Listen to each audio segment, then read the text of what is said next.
Rain hammered the clinic window like bullets against armor. Dr. Celine Mercer stood frozen, her hand wrapped around a scalpel she didn't remember grabbing, while a billionaire mafia boss named Damian Volkov stared down the barrel of her patient's husband's gun. Blood dripped from Ivy Holloway's split lip onto the sterile floor. Preston's finger tightened on the trigger, and in the half-second before everything exploded, Celine understood something terrifying. The most dangerous man in Chicago wasn't the one holding the weapon. It was the one who didn't need to. If you want to see how a woman who saves lives survives falling for a man who ends them, stay with me until the very end. Hit that like button and drop a comment with your city so I can see how far this story travels. But Basis. The first time Celine Mercer saw a man die, she was 7 years old. Her father collapsed in the kitchen while scrambling eggs, clutching his chest, gasping for air that wouldn't come.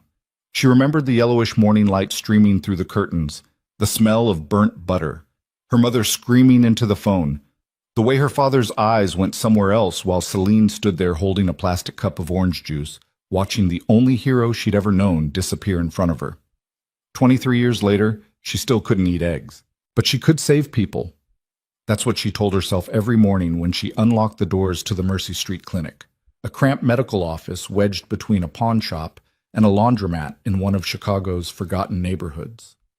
The building smelled like disinfectant and broken promises. The fluorescent lights buzzed like dying insects. Half her patients paid in cash. The other half didn't pay at all. Celine didn't care. She'd gone to medical school on scholarships and student loans she'd be repaying until she was 50. She'd turned down residencies at Northwestern and Rush University to open a clinic that lost money every month. Her mother called it self-destruction disguised as altruism. Her ex-boyfriend called it a martyr complex. Celine called it breathing, because every time she stitched up a knife wound, every time she talked a teenager out of an overdose, every time she looked into eyes that had forgotten hope, she wasn't 7 years old anymore, standing helpless in a kitchen filled with morning light. She was doing something. Tonight, though, felt different. The rain started around 6, turning the streets into rivers of trash and regret. Celine's last scheduled patient canceled. Her receptionist, Maria, left early to pick up her kid from daycare. The clinic was supposed to close at 8. At 7:45, someone knocked. Celine almost didn't answer. She was exhausted. Her lower back ached from hunching over exam tables all day. She'd eaten nothing but stale coffee and half a protein bar since noon.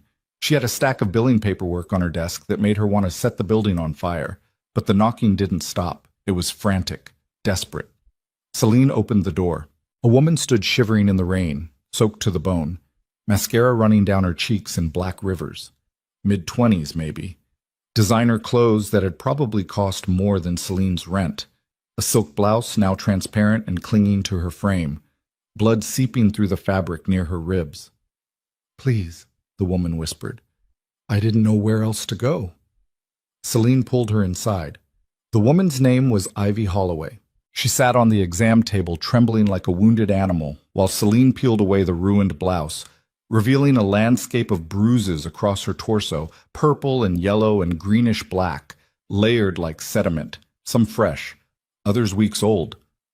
Celine had seen this before, too many times. "Ivy," she said quietly, pulling on latex gloves. "Who did this to you?" "I fell. Nobody falls like this. I'm clumsy. Look at me." Ivy's eyes were swollen, bloodshot, terrified. She looked like she'd been crying for days, or years. "I fell down the stairs," Ivy whispered. It was the worst lie Celine had ever heard. She cleaned the wounds in silence, her jaw tight, her hand steady despite the rage building in her chest. A cracked rib, deep tissue bruising, a laceration above Ivy's left eyebrow that needed stitches, defensive wounds on her forearms. "Ivy, I need to ask you something, and I need you to be honest with me. Are you in danger right now?" Ivy's lip trembled. "No." "Is someone going to come looking for you?" "No." "If you need help—" "I don't," Ivy said, her voice breaking. I just need you to fix this so it doesn't show. Please. My husband, he's a good man. He works so hard. I make him angry sometimes. It's my fault. The clinic door slammed open. Celine spun around, instinctively stepping in front of Ivy. A man stormed inside, rain dripping from his tailored suit jacket, fury radiating off him like heat from asphalt in summer. Tall, broad-shouldered, expensive haircut, the kind of man who'd never been told no in his entire life. Preston Holloway, Ivy's husband. Celine knew it before he opened his mouth. "There you are," Preston snarled, his voice slurred at the edges. "Drunk, or high, or both." "Do you have any idea how embarrassing this is? Running off like some kind of—" "Sir, you need to leave," Celine said, her voice steady despite the adrenaline flooding her veins. "This is a medical facility. My patient—" "Your patient is my wife." "That doesn't give you the right to—" "She's coming with me. Now." Preston took a step forward. Celine didn't move. She was 5'6". Preston was easily 6'2". He outweighed her by at least 80 pounds. Behind her, Ivy whimpered like a kicked dog. "You're not taking her anywhere," Celine said. Preston's face twisted into something ugly. "You think you can stop me?" He raised his fist. That's when the second man walked in. Celine didn't hear the door open. Didn't hear footsteps. One moment the space behind Preston was empty. The next, someone was standing there, still as death, rain dripping from the shoulders of a black suit that probably cost more than Celine's car. Damien Volkov. Celine didn't know his name yet, but she knew what he was. Every city has men like this. Men who don't need to raise their voices to be heard. Men who walk into rooms and change the air pressure. Men whose reputation arrives 10 minutes before they do. Chicago called him a billionaire philanthropist. The streets called him something else. "Put your hand down," Damien said quietly. His voice was smooth, almost polite, but underneath there was something cold and final, like the sound of a gun being cocked in the dark. Preston froze. He didn't turn around, didn't lower his fist, but every muscle in his body locked up like prey that just realized the wolf is standing behind it. "I said put it down." Preston's arm dropped to his side. Slowly, he turned.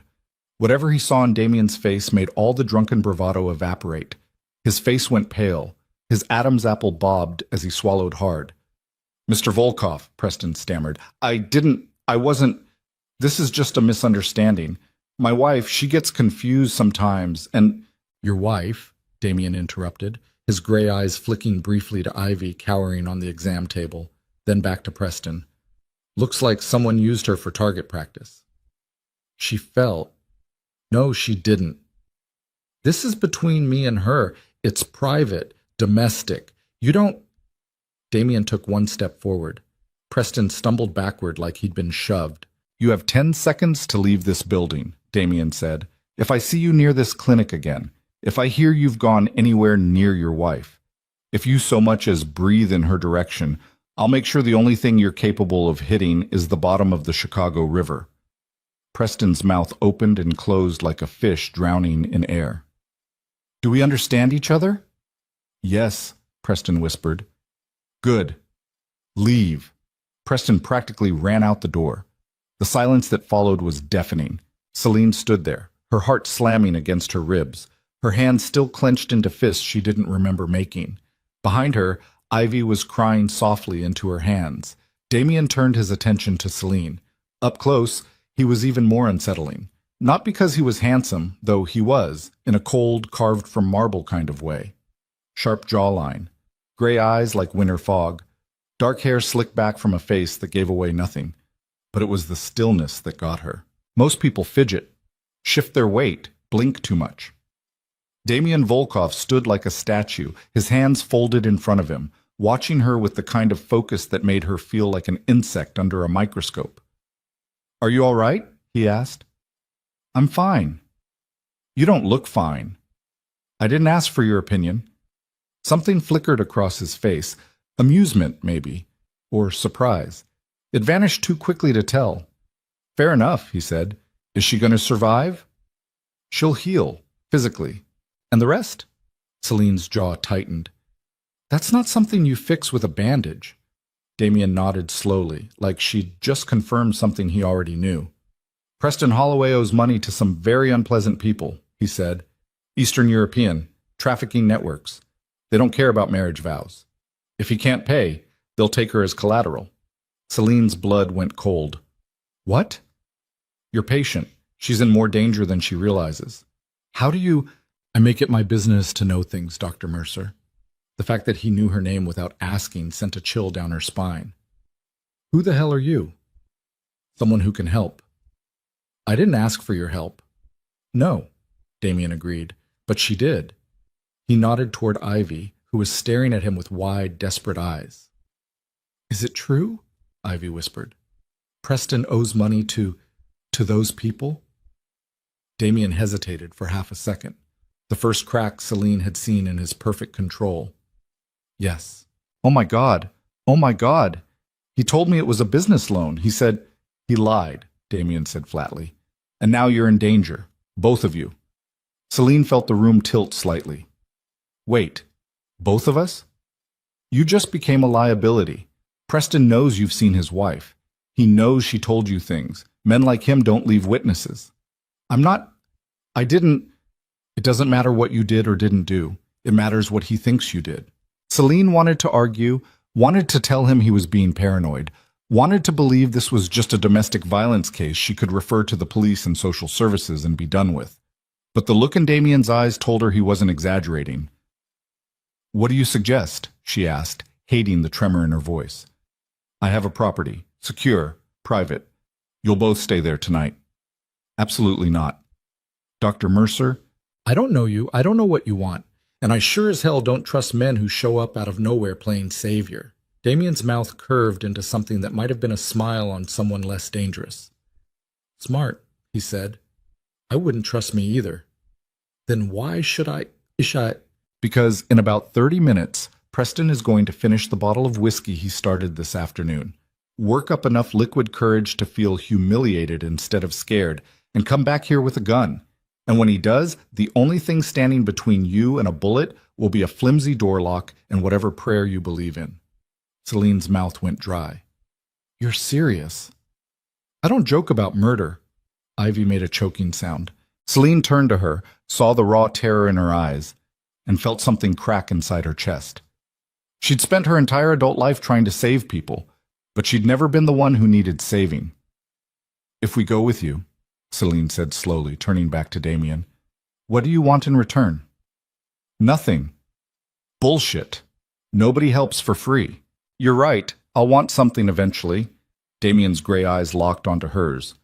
But tonight, the only thing I want is to make sure you both live until morning. Everything else can wait. Celine stared at him. Every instinct screamed not to trust him, but every instinct also told her he was right about Preston. Fine, she said. One night. That's it. One night, Damien agreed. He pulled out his phone and typed something quickly. A car will be here in 5 minutes. Pack whatever you need. Make it fast. Celine helped Ivy off the exam table, her mind racing. This was insane. She was walking out of her clinic with a mafia boss and a battered woman, heading toward God knew where, based on the word of a man she'd met 10 minutes ago. But as she grabbed her medical bag and locked the clinic door behind them, she couldn't shake the feeling that her life had just split into before and after. Before she met Damien Volkov, and after. The black Mercedes SUV pulled up exactly 5 minutes later. The driver didn't speak, didn't even look at them, just held the door open while Damien ushered Celine and Ivy into the back seat, then slid in beside them. Celine watched the clinic disappear in the rearview mirror, swallowed by rain and darkness. Where are we going? She asked. Somewhere safe. That's not an answer. It's the only one you're getting tonight. Celine wanted to argue, but exhaustion was catching up with her. Ivy had fallen asleep against the window, her breath fogging the glass. The city blurred past in streaks of neon and shadow. 20 minutes later, they pulled up to a high-rise overlooking the Chicago River. Not just any high-rise, the kind of building that had a doorman in a suit, a lobby with marble floors, and an elevator that required a key card to access the upper floors. Damien led them to the penthouse. Celine stepped inside and felt her breath catch. Floor-to-ceiling windows overlooking the water, leather furniture that probably cost more than her student loans, a kitchen with appliances she didn't even recognize. Everything sleek, modern, intimidating. It looked like a fortress disguised as luxury. There are 2 guest rooms down the hall, Damien said, bathroom between them. You'll find clothes in the closets. My assistant keeps the place stocked. Help yourselves to anything in the kitchen. The security system is armed. No one gets in without my permission." "And you?" Celine asked. "I'll be in my office. If you need anything, there's an intercom by the door." He started to walk away. "Wait," Celine said.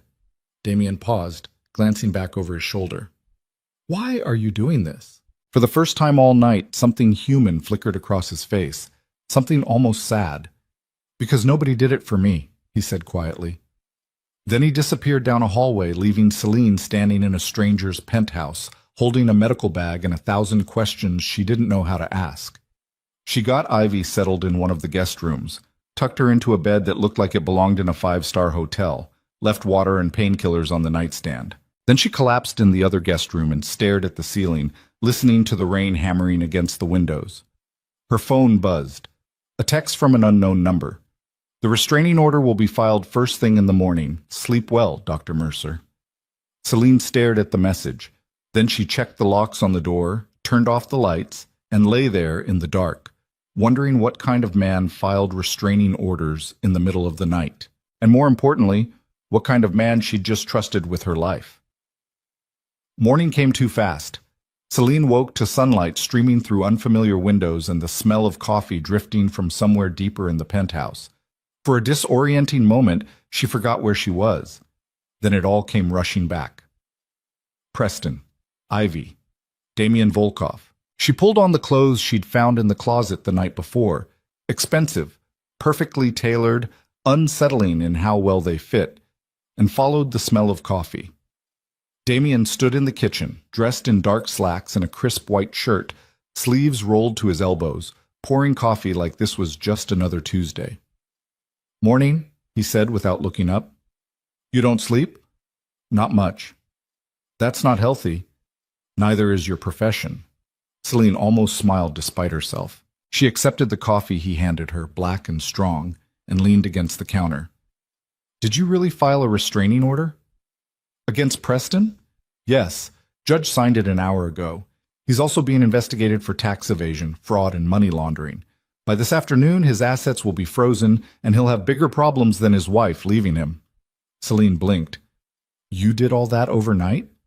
"I told you, I make it my business to know things. And to ruin people? Only the ones who deserve it." There was no arrogance in his voice, just cold fact. "What about the people he owes money to?" Celine asked. "The trafficking network?" "They've been paid." "You paid them?" "Someone did." "That's not an answer." "No," Damien agreed, sipping his coffee. "It's not." Celine studied him over the rim of her cup. In daylight, he looked less like a villain from a mob movie and more like she didn't know what. There was something exhausted underneath all that control, something lonely. "Why do you care?" she asked. "Really?" Damien was quiet for a long moment. "My mother was like Ivy," he said finally. "Beautiful, terrified, married to a man who thought love and violence were the same thing. Nobody helped her, nobody stopped him. By the time I was old enough to do something about it, she was already gone." Celine's chest tightened. "I'm sorry." "Don't be. It made me who I am." "And who are you?" Damien looked at her then, really looked at her, and for the first time she saw something raw in those gray eyes. "Still figuring that out." Before Celine could respond, Ivy appeared in the doorway, looking small and fragile in an oversized sweatshirt. "Morning," she said softly.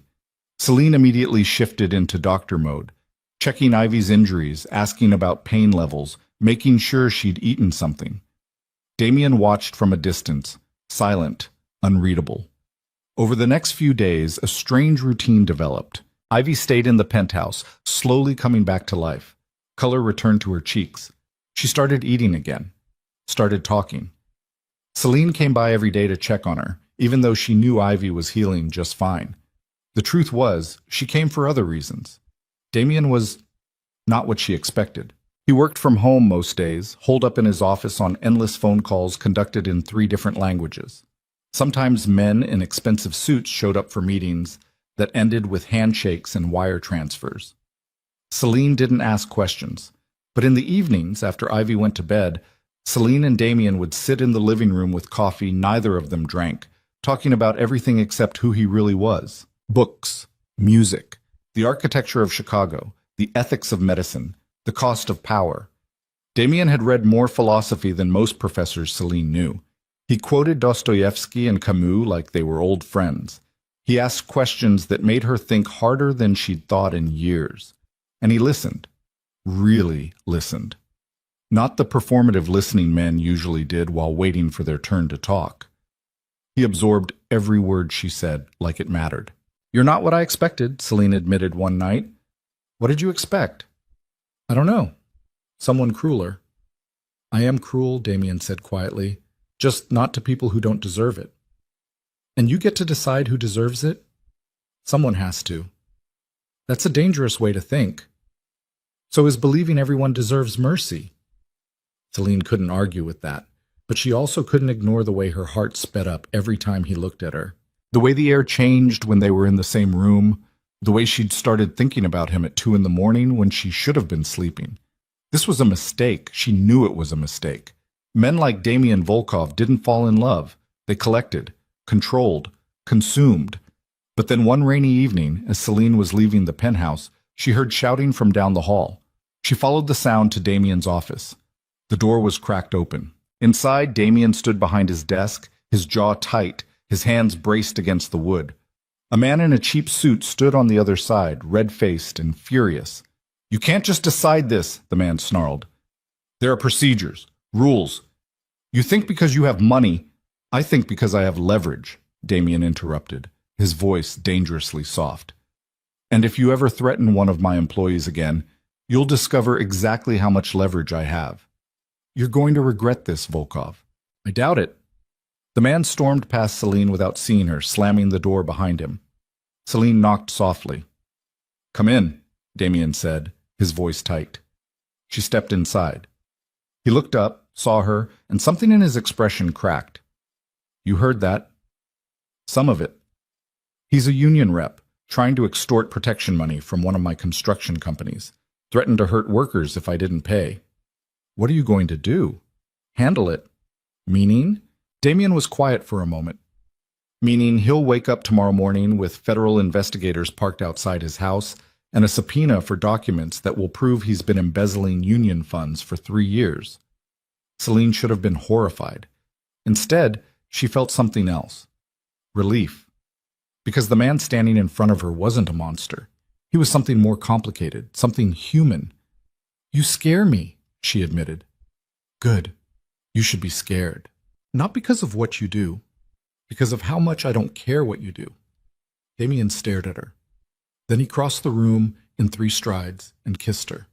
It wasn't gentle. It was desperate, hungry, like he'd been holding back for weeks and finally couldn't anymore. Celine kissed him back just as hard, her fingers tangling in his hair, her back pressed against the wall. When they finally broke apart, both breathing hard, Damien rested his forehead against hers. "This is a bad idea," he whispered. "Terrible idea," Celine agreed, only, "You should leave. Go home. Forget you ever met me." "Too late." Damien pulled back, his gray eyes searching hers. "I can't protect you from what I am, Celine." "I'm not asking you to." "You don't understand. I understand perfectly. You think you're too dangerous for someone like me. You think you'll ruin me, break me, turn me into something I'm not." She grabbed the front of his shirt. "But maybe I'm the one who's dangerous. Because I see exactly what you are, Damien Volkov, and I'm still standing here." Something fierce and fragile flickered across his face. "God help us both," he muttered. Then he kissed her again.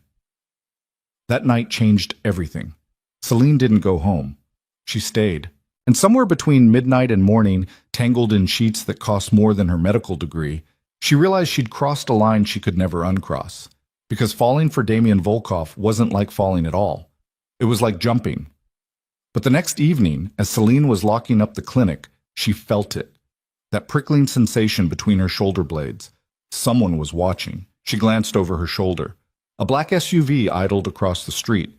Tinted windows. No plates. Her pulse kicked up. She walked faster toward her car. The SUV's engine revved. Celine broke into a run. Behind her, tires squealed. She didn't make it to her car. The SUV screeched around the corner, cutting her off. Doors flew open. 3 men stepped out, their faces hidden behind masks. One of them smiled. "Dr. Mercer, someone wants to talk to you." Celine backed toward the alley. "I'm calling the police." "No, you're not." The man grabbed her arm. That's when headlights exploded out of the darkness. A black sedan slammed into the SUV with the force of a freight train, sending metal shrieking across pavement. The men scattered. Damien stepped out of the sedan, his face carved from stone, a gun in his hand. He didn't say a word, just fired. The gunshot echoed through the alley like thunder trapped between concrete walls. One of the masked men dropped, clutching his leg, screaming. The other 2 scattered into the darkness, their footsteps slapping against wet pavement as they disappeared around the corner. Damien didn't chase them. He stood perfectly still, the gun hanging loose at his side, smoke curling from the barrel. Rain plastered his white shirt to his chest. Blood, not his, speckled his collar. Celine couldn't move. Her back was pressed against the brick wall, her medical bag clutched to her chest like a shield. Her heart slammed against her ribs so hard she thought they might crack. The wounded man writhed on the ground, moaning, leaving dark streaks across the asphalt. Damien walked over to him, calm as someone crossing a parking lot, and crouched down. He pressed the gun barrel against the man's forehead. "Who sent you?" The man whimpered. "I'll ask one more time. Who sent you?" "Konstantin," the man gasped. "Konstantin Sokolov." Damien went very still. Then he stood, pulled out his phone, and made a call. "Clean this up," he said into the receiver. "Alley behind Mercy Street Clinic. 1 injured. Make sure he gets medical attention before you question him." He hung up. Then he turned to Celine. For the first time since the gunshot, his expression cracked. Something raw and desperate flickered across his face. "Are you hurt?" Celine shook her head. She couldn't speak, couldn't process what she'd just seen. Damien crossed the space between them in 2 strides and pulled her into his arms, crushing her against his chest. His heart was racing just as hard as hers. "I'm sorry," he whispered into her hair. "I'm so sorry." Celine finally found her voice. "You shot him." "I had to." "You could have. There were other ways." "No, there weren't." Damien pulled back just enough to look at her. "If I'd hesitated, if I'd tried to negotiate, they would have taken you, and I would never have seen you again." His hands were shaking. Damien Volkov's hands were shaking. "Who's Konstantin?" Celine asked. Damien's jaw tightened. "Someone from a long time ago. Someone I thought I'd buried." "What does he want?" "Me." "Then why come after me?" Damien looked at her like the answer should be obvious. "Because hurting you is the fastest way to destroy me." The words landed like a physical blow. Celine stepped back, suddenly needing space, needing air, needing to think. "I can't do this," she said. "Celine, no, listen to me. I'm a doctor. I save lives. I'm not built for this. For guns and blood and men getting shot in alleys because someone wants to hurt you through me. This isn't, I can't." "Then leave." The words came out flat, final. Celine stared at him. "What?" "Leave. Go home. Pretend you never met me. I'll make sure Konstantin knows you're off limits. You'll be safe." "Just like that?" "Just like that." Celine wanted to scream at him, wanted to hit him, wanted to demand why he was making this so easy when nothing about this was easy. But the look in his eyes stopped her, because he wasn't making it easy. He was letting her go before she got killed. Behind them, headlights appeared at the mouth of the alley. 2 black vans pulled up, and men in dark suits climbed out, moving with military precision. Damien's cleanup crew.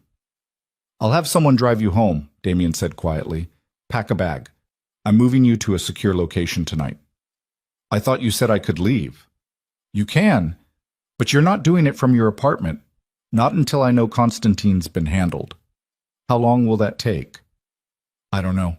Celine looked at the wounded man being loaded into one of the vans, looked at the blood pooling on the asphalt, looked at Damien standing there like a soldier on a battlefield he'd been fighting his entire life. "I want to go home," she said. "Okay. My home, not yours." Something painful flashed across Damien's face, but he nodded. I'll have security posted outside your building. You won't see them, but they'll be there. For how long? Until this is over. And what if it's never over? Damien didn't answer, because they both knew the truth. It would never be over. Not as long as she was connected to him. Celine let one of Damien's men drive her back to her apartment, a cramped one-bedroom in a building that smelled like old curry and broken dreams. She climbed the stairs alone, unlocked the door, and collapsed on her couch. Then she cried. Not because she was scared, because she'd realized something terrifying. She didn't want to leave, even after watching Damien shoot a man, even after nearly getting kidnapped, even knowing her life would never be normal again. She didn't want to leave him, and that was the most dangerous thing of all. Her phone buzzed. A text from an unknown number. You're stronger than you think. Get some sleep. Celine stared at the message for a long time. Then she typed back, Who's Constantine? The response came immediately. Someone who taught me everything I know, and someone I betrayed. Celine's blood ran cold. Why? Because he was going to kill innocent people. I stopped him. He's been in prison for 8 years. Until last week. What happened last week? He got out. Celine closed her eyes. What does he want? The reply took longer this time. Everything I've built, everyone I care about, and then my life. Can you stop him? Another long pause. I don't know. Celine had never heard Damien sound uncertain before. It terrified her more than the gun. She texted back, I'm not leaving. You should. I know, I'm not. Why? Celine's fingers hovered over the keyboard. Then she typed, Because you're not the only one who's tired of being alone. She hit send before she could second-guess herself. Damien didn't respond. But 20 minutes later, there was a knock on her door. She opened it. He stood in the hallway, still in the blood-speckled shirt, looking like he'd aged 10 years in the last 2 hours. This is a mistake, he said. I know. You're going to get hurt. Probably. I won't be able to forgive myself if something happens to you. That's not your decision to make. Damien stared at her. Then he stepped inside, closed the door behind him, and kissed her like she was the only thing keeping him tethered to the earth. They didn't make it to the bedroom. Celine woke up tangled in sheets on her couch, Damien's arm heavy across her waist, morning light filtering through the blinds. For a few perfect seconds, she forgot about Constantine, forgot about the danger. Then Damien's phone rang. He answered without moving, his voice rough with sleep. What? Celine couldn't hear the other side of the conversation, but she felt Damien's entire body go tense. When? A pause. How many? Another pause. I'm on my way. He hung up. What happened? Celine asked. Constantine hit one of my warehouses, burned it to the ground. 3 of my men are in the hospital. Celine sat up. Are they okay? 2 will be. The third? Damien's jaw clenched. They're not sure yet. He stood, pulling on his clothes with mechanical efficiency. I need to go. I'm coming with you. Absolutely not. Those men are injured. I'm a doctor. Celine, you don't get to shut me out. Not anymore. Damien looked at her for a long moment. Then he nodded. Fine. But you stay in the car until I say it's safe. They drove to Northwestern Memorial Hospital in tense silence. Damien made 4 phone calls on the way, each conversation clipped and brutal. Celine caught fragments, something about surveillance footage, retaliation plans, moving shipments to secure locations. By the time they pulled into the hospital parking garage, she'd realized something. Damien wasn't just rich. He was the center of an entire network, a kingdom built in shadows. Inside the hospital, Damien moved through the corridors like he owned the place. Nurses stepped aside. Security guards nodded. A doctor in blood-stained scrubs approached immediately. Mr. Volkov, your men are stable. 2 have minor burns and smoke inhalation. The third, Marcus, he's in the ICU. 2nd-degree burns over 40% of his body. We're doing everything we can. I want private rooms, round-the-clock security, whatever they need. Of course. Damien turned to Celine. Can you check on them? Make sure they're getting the right care? Celine nodded. She spent the next hour moving between rooms, examining injuries, talking to nurses, reviewing treatment plans.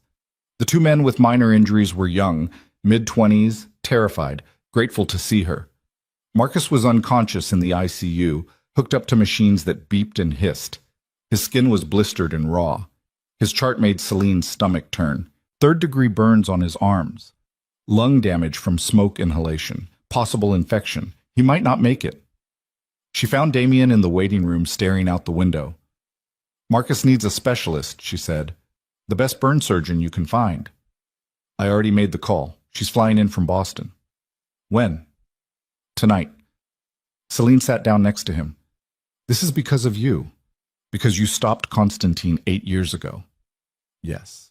What did he do? What was he planning that made you betray him? Damien was quiet for a long time. He was trafficking children, he said finally, selling them to the highest bidder. I'd worked with Constantine for 3 years, learned everything from him, built my reputation through his network, and then I found out what he was really doing. Celine's blood turned to ice. So you turned him in? No. I killed everyone involved, burned down the operation. Then I handed Constantine to the FBI with enough evidence to put him away for life. But 8 years isn't life. No, it's not. Why did they let him out? Good behavior, overcrowded prisons, technicalities. Damien's hands clenched into fists. It doesn't matter. He's out, and he's coming for me. So what do we do? We? Damien turned to look at her. There is no we, Celine. This is my war.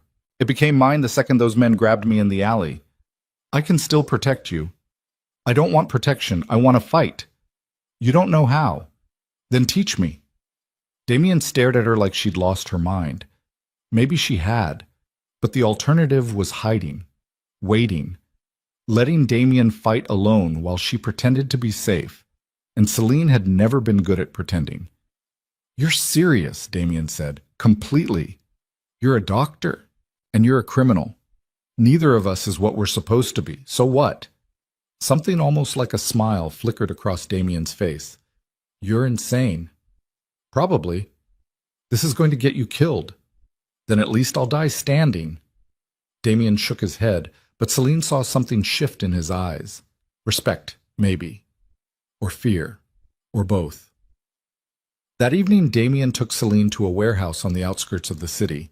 Not burned. This one was still standing, still operational. Inside, men moved between shipping containers, checking inventory, loading trucks. Damien led her to a back office. Inside, a man sat at a desk covered in surveillance monitors. Celine, this is Victor. He runs security for my operations. Victor looked up. He was older, maybe 50, with a scar running down the left side of his face and eyes that had seen too much. So you're the doctor, Victor said.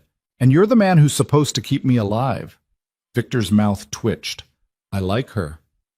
Don't, Damien said flatly. Teach her how to shoot. Victor raised an eyebrow.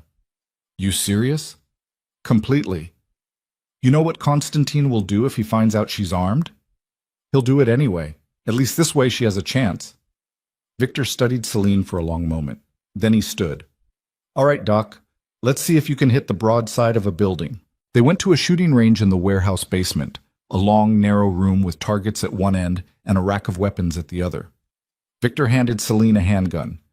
Glock 19, standard issue, 15 rounds. Simple, reliable, won't jam if you treat it right. Celine took the weapon carefully. It was heavier than she expected. First rule, Victor said, never point it at anything you don't intend to kill. Second rule, if you pull the trigger you commit, no warning shots, no shooting to wound, you shoot center mass until the threat stops moving. Understood? Celine nodded. Good. Now aim. She raised the gun, her hands shaking slightly. Breathe, Victor said. Steady. Focus on the front sight. Squeeze the trigger. Don't pull. Celine fired. The recoil jolted her arms. The sound was deafening even with ear protection. She missed the target completely. Again. She fired again and again and again. By the time the magazine was empty, she'd managed to hit the target 3 times. All outer rings, nothing fatal. Not bad for a first-timer, Victor said, but not good enough to save your life. How do I get better? Practice. Lots of it. Damien appeared in the doorway, watching. She's a natural. Victor said dryly. She's terrified, Damien corrected. Good. Fear keeps you alive. Celine reloaded the gun. Victor showed her how, and fired again. This time she hit closer to center mass. They spent 2 hours in that basement. By the end, Celine's arms ached, her ears were ringing, and she'd put enough holes in the target to make Victor grudgingly nod. You'll do, he said. Just remember, shooting paper targets is easy. Shooting a person coming at you with a knife is different. Your hands will shake, your vision will tunnel, you'll forget everything I taught you. Then what do? You shoot anyway. Back in the car, Damien drove in silence. Celine stared out the window, watching the city blur past. You didn't have to do that, Damien said finally. Yes, I did. You're a doctor, Celine. You save lives. And tonight I learned how to take them. Guess we're even now. Damien's hands tightened on the steering wheel. This isn't a joke. I'm not laughing. If you kill someone, it changes you. You don't come back from that. You did. No, I didn't. I just got better at pretending. Celine looked at him, really looked at him, at the exhaustion etched into his face, the tension in his shoulders, the shadows under his eyes. When's the last time you slept? She asked. I don't remember. Damien, I can't sleep. Every time I close my eyes, I see Marcus in that hospital bed. I see you in that alley. I see every person who's gotten hurt because they were close to me. His voice cracked on the last word. Celine reached over and took his hand. Then let me help you carry it. You shouldn't have to. Too late. I'm already here. Damien pulled over abruptly, parking on a side street, and turned to face her. I'm going to kill Constantine, he said quietly. Not arrest him. Not turn him in. Kill him. Because it's the only way to end this. And when I do, I'll become exactly the monster everyone thinks I am. You're not a monster. How can you say that after everything you've seen? Because monsters don't cry for the people they've hurt. Monsters don't lose sleep over collateral damage. Monsters don't fall apart when someone they care about gets threatened. Celine squeezed his hand. You're not a monster, Damien. You're just a man trying to survive in a world that doesn't forgive weakness. And you're trying to survive in my world, which makes you either the bravest person I've ever met or the most foolish. Maybe both. Damien pulled her into a kiss, desperate, grateful, terrified. When they broke apart, he rested his forehead against hers. Promise me something, he whispered. What? If this goes wrong, if Constantine wins, if I can't protect you, promise me you'll run. Promise me you'll disappear and never look back. Damien, promise me. Celine wanted to lie, but she'd never been good at lying. I can't promise that. Celine, because if you go down, I'm going down with you. That's the deal. Take it or leave it. Damien stared at her. Then he kissed her again, harder this time, like he was trying to memorize the taste of her. They drove back to the penthouse in silence. Inside, Ivy was waiting in the living room, curled up on the couch with a book. She looked better. Stronger. The bruises had faded, she'd put on weight, started smiling again.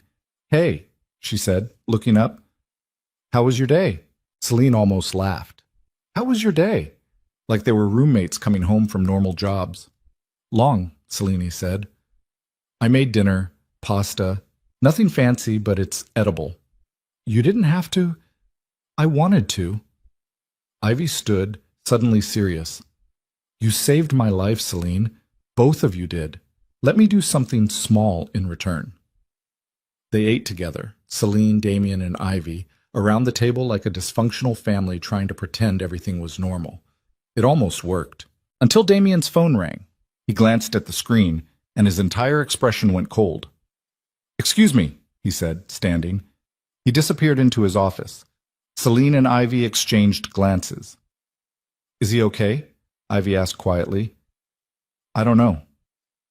He looks different since yesterday, like something broke. Something did. What? Celine opened her mouth to answer, but Damien's voice carried from the office, sharp, furious. I don't care what he wants. Tell him if he touches anyone else, I'll... The line went dead. Silence. Then a crash. The sound of something heavy hitting the wall. Celine stood and walked to the office door. Damien stood with his back to her, breathing hard, his phone shattered on the floor. Damien? He didn't turn around. He took another one. Another warehouse. 5 men hospitalized. 1 dead. Celine's stomach dropped. Who? Tommy? 23 years old, started working for me 6 months ago, sending money home to his mother in Poland. His voice was hollow. This is my fault. Every person Constantine hurts, every life he destroys, it's because of me. No, it's because of him. I created him.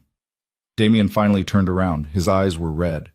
When I betrayed him, I didn't just make an enemy. I created something worse, a ghost with nothing left to lose. Then we stop him. How? He's invisible. He moves through the city like smoke. By the time we get to one location, he's already hitting another. So we set a trap. With what bait? Celine took a deep breath. Me. Damien's face went white. Absolutely not.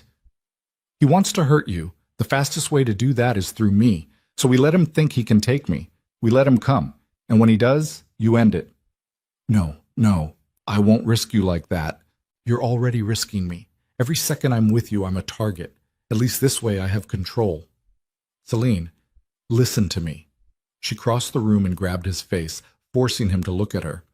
I'm not some fragile thing you need to protect. I'm not hiding while people die. We end this. Together.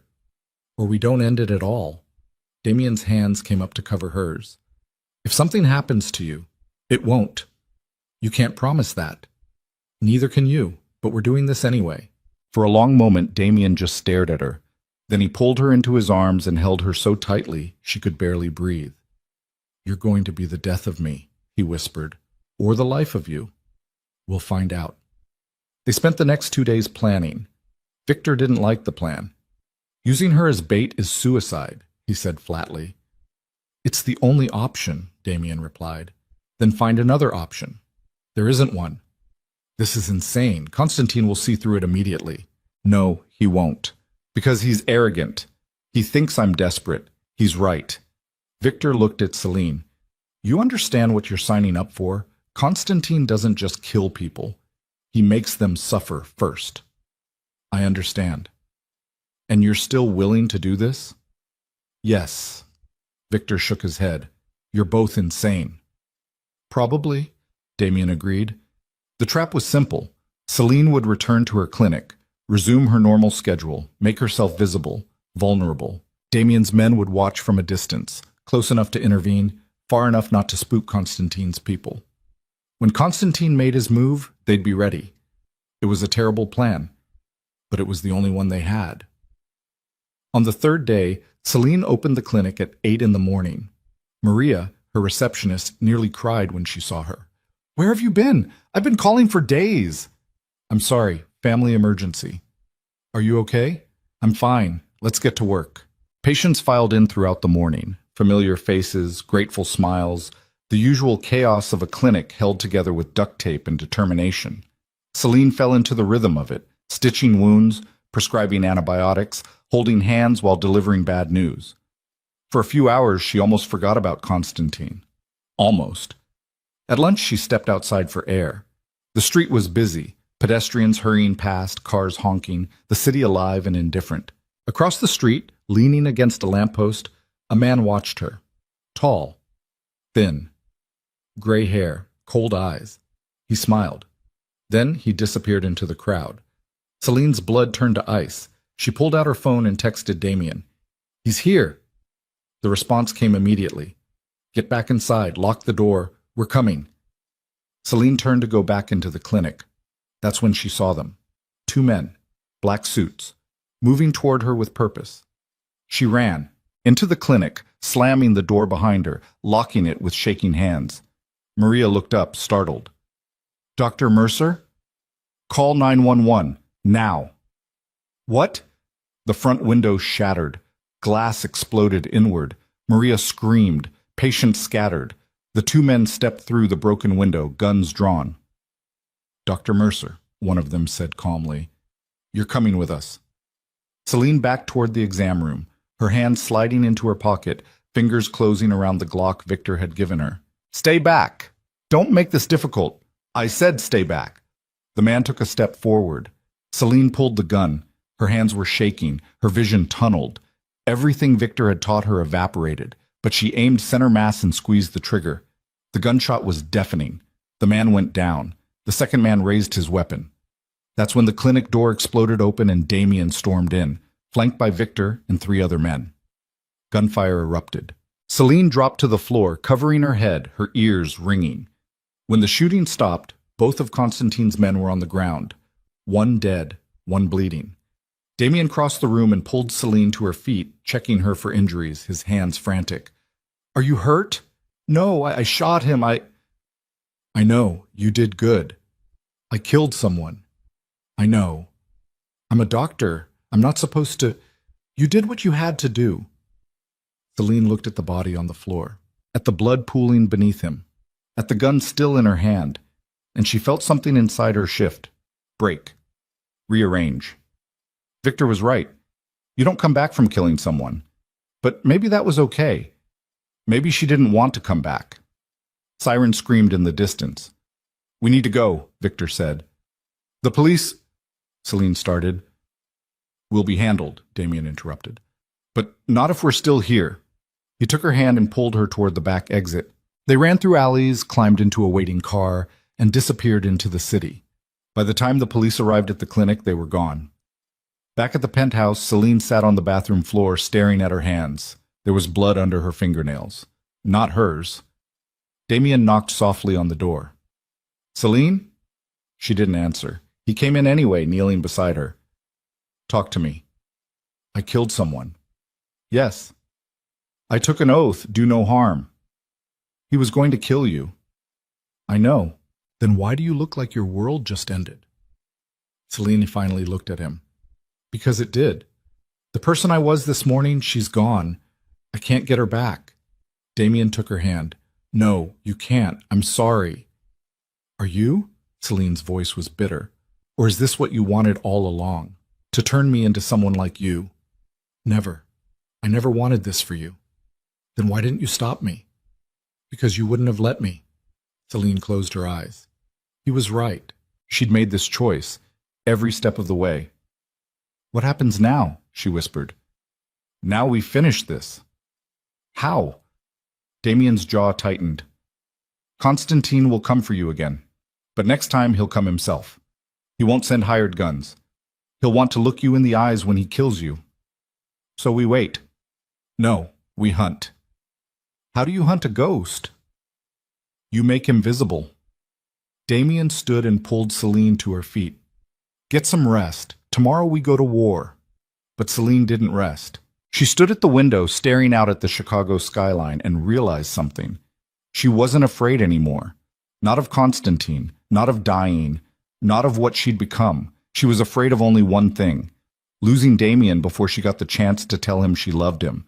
And that fear, that raw, desperate human fear, was the most dangerous thing of all, because it meant she had something to lose. The next morning, Damien's phone rang at dawn. He answered, listened for 30 seconds, and went completely still. When? A pause. Where? Another pause. I'm on my way. He hung up and looked at Celine. Constantine has Ivy. Celine's heart stopped. What? She left the penthouse last night. Security footage shows her getting into a car around 2 a.m., voluntary, no struggle. That doesn't make sense. Why would she? Because Constantine got to her first, convinced her of something, promised her something. I don't know, but he has her. Where? That's the problem. We don't know. Celine grabbed her jacket. Then we find out. They went to the security office, a room filled with monitors and keyboards and men who looked like they hadn't slept in days. Victor pulled up footage from last night. There. Ivy, walking through the penthouse lobby, calm as anything, getting into a black sedan, driving away. Run the plates, Damien ordered. Already did. Registered to a shell company. Dead end. Traffic cameras? Lost the car after 6 blocks. Then we track her phone. Turned off. Damien slammed his fist on the desk. He's playing with us. Or he's making a trade, Victor said quietly. Everyone turned to look at him. What kind of trade? Celine asked. Ivy for you. He knows you'll come for her. He's counting on it. Damien's face went white. No, absolutely not. It's the only move that makes sense, Victor continued. He takes someone you care about, uses her as bait. You walk into the trap trying to save her. Then we don't walk into the trap. And let Ivy die? Silence. Celine felt her stomach twist. We save her, she said. Celine, we save her. I don't care what it costs. She's innocent. She's been through hell already. I'm not letting Constantine add to it. Even if it means walking into an ambush? Especially then. Damien stared at her. Then he turned to Victor. Find her. I don't care what it takes. Tear this city apart if you have to, but find her. Victor nodded and started making calls. Celine pulled Damien aside. Whatever happens, don't. Whatever happens, she continued, I need you to know something. Celine, please. I love you. The words hung in the air between them. Damien looked at her like she'd just shot him. You can't. Too late. Celine, I've done terrible things. I've hurt people. I've killed people. I don't care. I love you anyway. Damien pulled her into his arms, burying his face in her hair. I don't deserve you. Probably not, but you're stuck with me. He pulled back just enough to kiss her, soft, desperate, terrified. I love you too, he whispered against her lips. And I'm going to keep you alive if it's the last thing I do. 12 hours later, Victor found Ivy. Or rather, Constantine let them find her. A single text message appeared on Damien's phone from an unknown number. Abandoned steel mill, Route 41, midnight. Come alone or she dies. Damien showed Celine the message. It's a trap, she said. Obviously. So what do we do? Damien looked at her, really looked at her, and Celine saw the moment he made his decision. We walk into it. The abandoned steel mill loomed against the night sky like a rusted skeleton, its windows shattered, its frame twisted by decades of neglect and decay, the kind of place where screams went unheard and bodies disappeared into concrete foundations. Damien pulled the car to a stop half a mile out, killing the engine, letting darkness swallow them whole. Celine sat in the passenger seat, the Glock heavy in her lap, her heart hammering so hard she could taste copper in her mouth.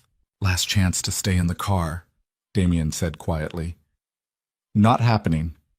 Celine, we've had this conversation. I'm not staying behind. Victor leaned forward from the back seat, his scarred face illuminated by the faint glow of surveillance equipment. Thermal imaging shows at least 8 heat signatures inside. Could be more. Constantine's in the center of the building, second floor. Ivy's with him. Alive? Damien asked. For now. Celine's stomach twisted. What's the plan? Victor and his team create a distraction on the east side. Draw their attention. We go in through the west entrance, move fast, get to Ivy, and get out before they realize what's happening. That's not a plan. That's a prayer. It's the only one we have. Damien checked his weapon, a matte black handgun that looked like it had seen more death than a morgue, and looked at Celine. Stay behind me. Don't shoot unless you have to, and if things go wrong, they won't. If they do, you run. You don't look back. You don't try to save me. You just run. Celine wanted to argue, but the look in his eyes stopped her. He didn't think they were walking out of this alive. I love you, she said. I know. He kissed her once, hard and desperate, then opened the car door. The night air was cold and thick with the smell of rust and rotting metal. Celine followed Damien through the darkness, her boots crunching on gravel, her breathing too loud in her own ears. Victor and his men peeled off toward the east side of the building, disappearing into shadows like ghosts. Damien led Celine to a side entrance, a metal door hanging off its hinges, corroded by time and weather. He pushed it open slowly. Silence. Then voices echoing from somewhere deeper inside the building. They moved through the darkness, stepping carefully over debris and broken glass. The steel mill was a maze of collapsed walkways and rusted machinery, everything sharp edges and tetanus waiting to happen. Celine's hands were slick with sweat on the gun. Every shadow looked like an attacker. Every sound made her flinch. They reached a stairwell and started climbing. That's when the explosion ripped through the east side of the building. The entire structure shook, dust rained from the ceiling. Somewhere in the distance, men started shouting. "Victor's in," Damien muttered. Gunfire erupted, sharp cracks echoing through the steel skeleton. Damien moved faster, pulling Celine up the stairs two at a time. They reached the second floor. A long corridor stretched ahead, lit by flickering industrial lights that cast everything in sickly yellow. Doors hung open on either side, leading to offices that had been gutted decades ago. At the end of the corridor, light spilled from a larger room. Damien held up his hand. "Stop!" He crept forward, weapon raised, his movements precise and controlled. Celine followed, her heart trying to climb out of her throat. They reached the doorway. Inside, the room opened into what had once been a supervisor's office, now just an empty space with broken furniture and graffiti-covered walls. In the center stood Konstantin Sokolov. He was older than Celine expected, mid-50s maybe. Gray hair slicked back, lean and sharp like a knife. He wore an expensive suit that looked absurd in the ruins, like a businessman who'd wandered into hell and decided to stay. Beside him, duct-taped to a chair, was Ivy. Her face was bruised, her lips split, tears streaked her cheeks. But she was alive. "Damien," Constantine said, his voice smooth and pleasant, like they were old friends meeting for coffee. "Right on time. I always admired your punctuality." Damien stepped into the room, his gun trained on Constantine's chest. "Let her go." "Of course. Eventually. First we talk." "There's nothing to talk about." "Oh, I disagree. We have 8 years of conversation to catch up on." "You mean 8 years you spent in prison because you were trafficking children?" Constantine's smile didn't waver. "Is that what you tell yourself? That you were the hero? That you saved those poor innocent children from the monster?" "I stopped you. You destroyed everything I built, everything we built together. Do you remember, Damien, before you developed a conscience? We were gods. We controlled half this city.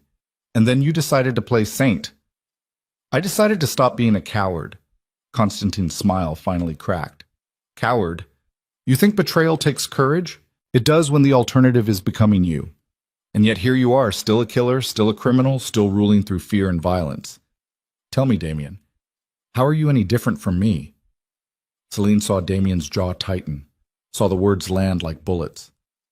"The difference," Damien said quietly, "is I don't hurt innocent people. No. You just let them get hurt instead. Like this lovely doctor you've dragged into our world. Tell me, Dr. Mercer, do you know how many people Damien has killed?" Celine's mouth went dry. "Doesn't matter." "Oh, but it does." 17. That's how many people died the night Damien burned down my operation. Guards, accountants, drivers. Some of them knew what we were doing. Most didn't. They were just men trying to feed their families.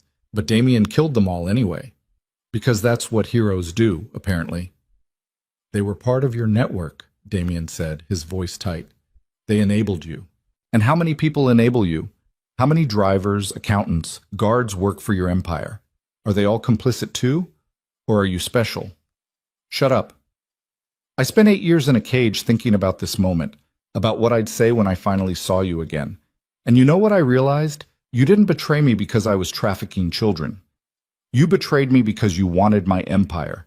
You saw an opportunity and you took it. The children were just an excuse. That's not true, isn't it? Look at what you built after I went away.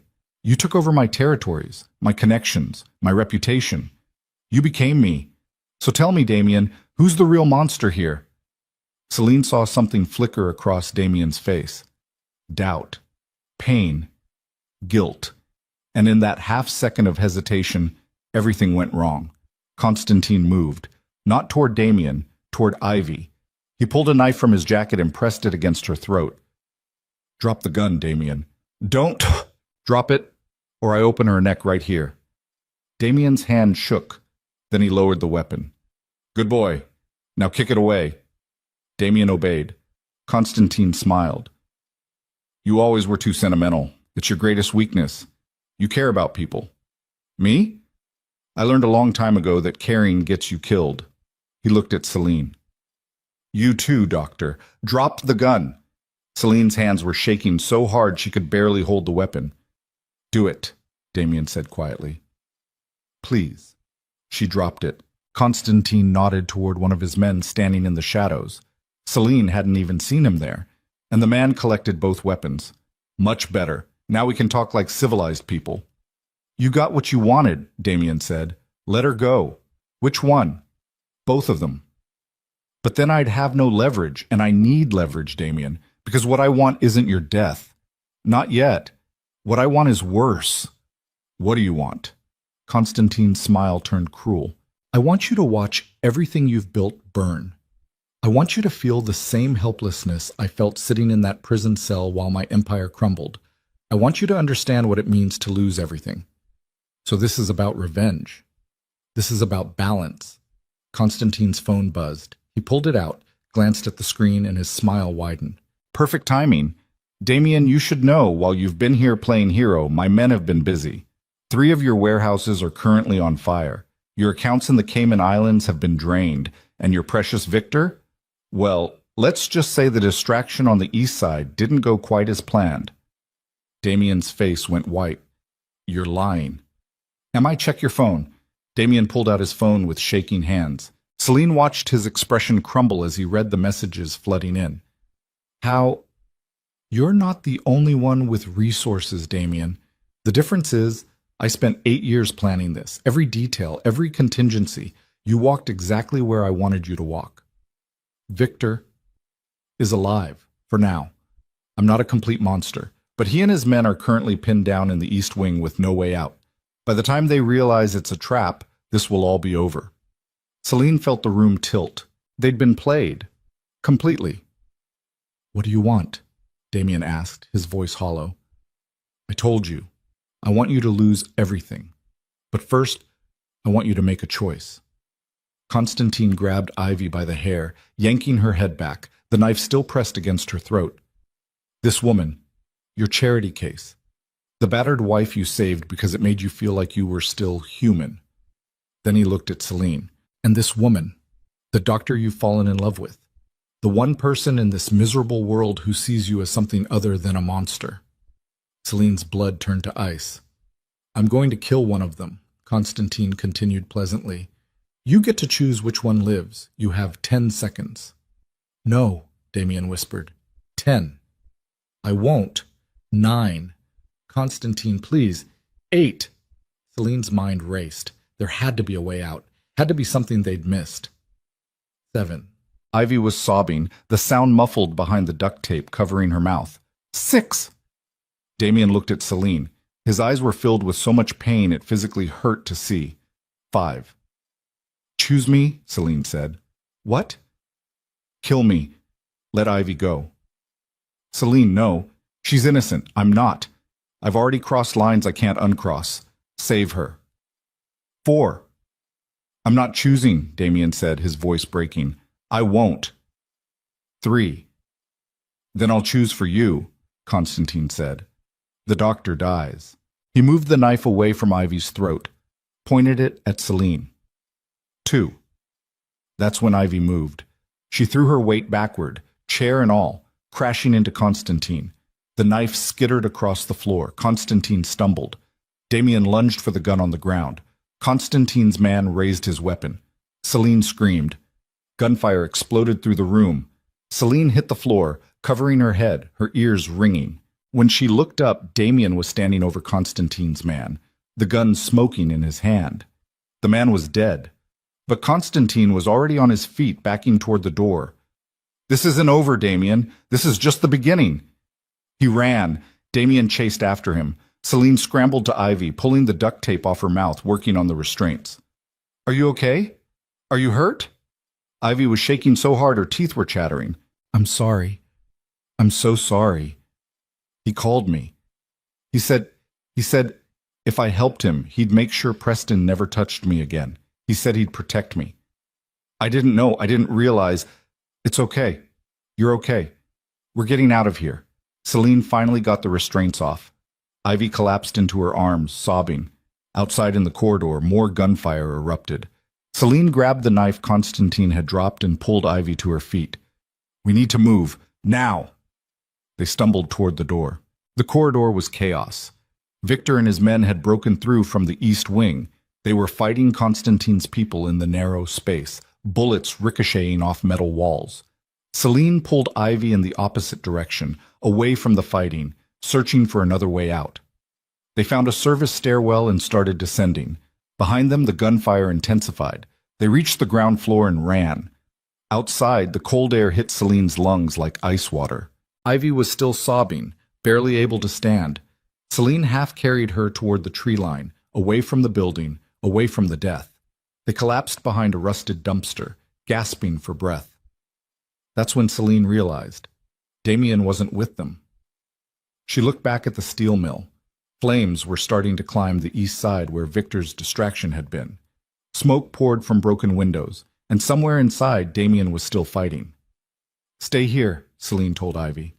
"What? No." "Whoa. I have to go back. You'll die." "If I don't go back, he'll die."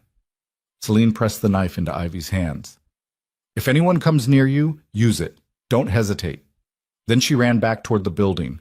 The heat hit her before she reached the entrance, waves of it rolling out from the fire spreading through the east wing. She covered her mouth with her sleeve and plunged inside. Smoke filled the corridors. Visibility was almost zero. Celine stumbled through the darkness, calling Damien's name, coughing, her eyes streaming. She found him on the second floor. He was on his knees in the middle of what had been the supervisor's office, blood running down the side of his face, his gun on the floor beside him. Standing over him was Constantine. He had a gun pointed at Damien's head. "Dr. Mercer," Constantine said without looking away from Damien. "How predictable. You just couldn't stay away." "Let him go." "Why would I do that? I finally have exactly what I want." "You said you wanted him to lose everything. If you kill him now, he doesn't lose anything. He just dies. Where's the satisfaction in that?" Constantine tilted his head, considering. "An excellent point. But you see, I've realized something. Damien's already lost everything. His empire is burning. His men are dying. His reputation will be destroyed by morning. The only thing left is his life, and I think I'll take that too. You'll never get out of this building alive. Neither will you, but at least I'll die knowing I won." He cocked the gun. Celine moved without thinking. She threw herself at Constantine, driving her shoulder into his ribs. They went down together, crashing into the floor. The gun fired. The bullet went wide. Celine's ears rang. Constantine threw her off him like she weighed nothing. She hit the wall hard, the impact knocking the air from her lungs. Through blurred vision, she saw Constantine stand, saw him raise the gun again, saw Damien still on his knees, too injured to move. This was it. This was how they died. But then a figure appeared in the doorway. Victor. Blood-soaked and limping, but alive. He raised his weapon and fired 3 times. All 3 bullets found their target.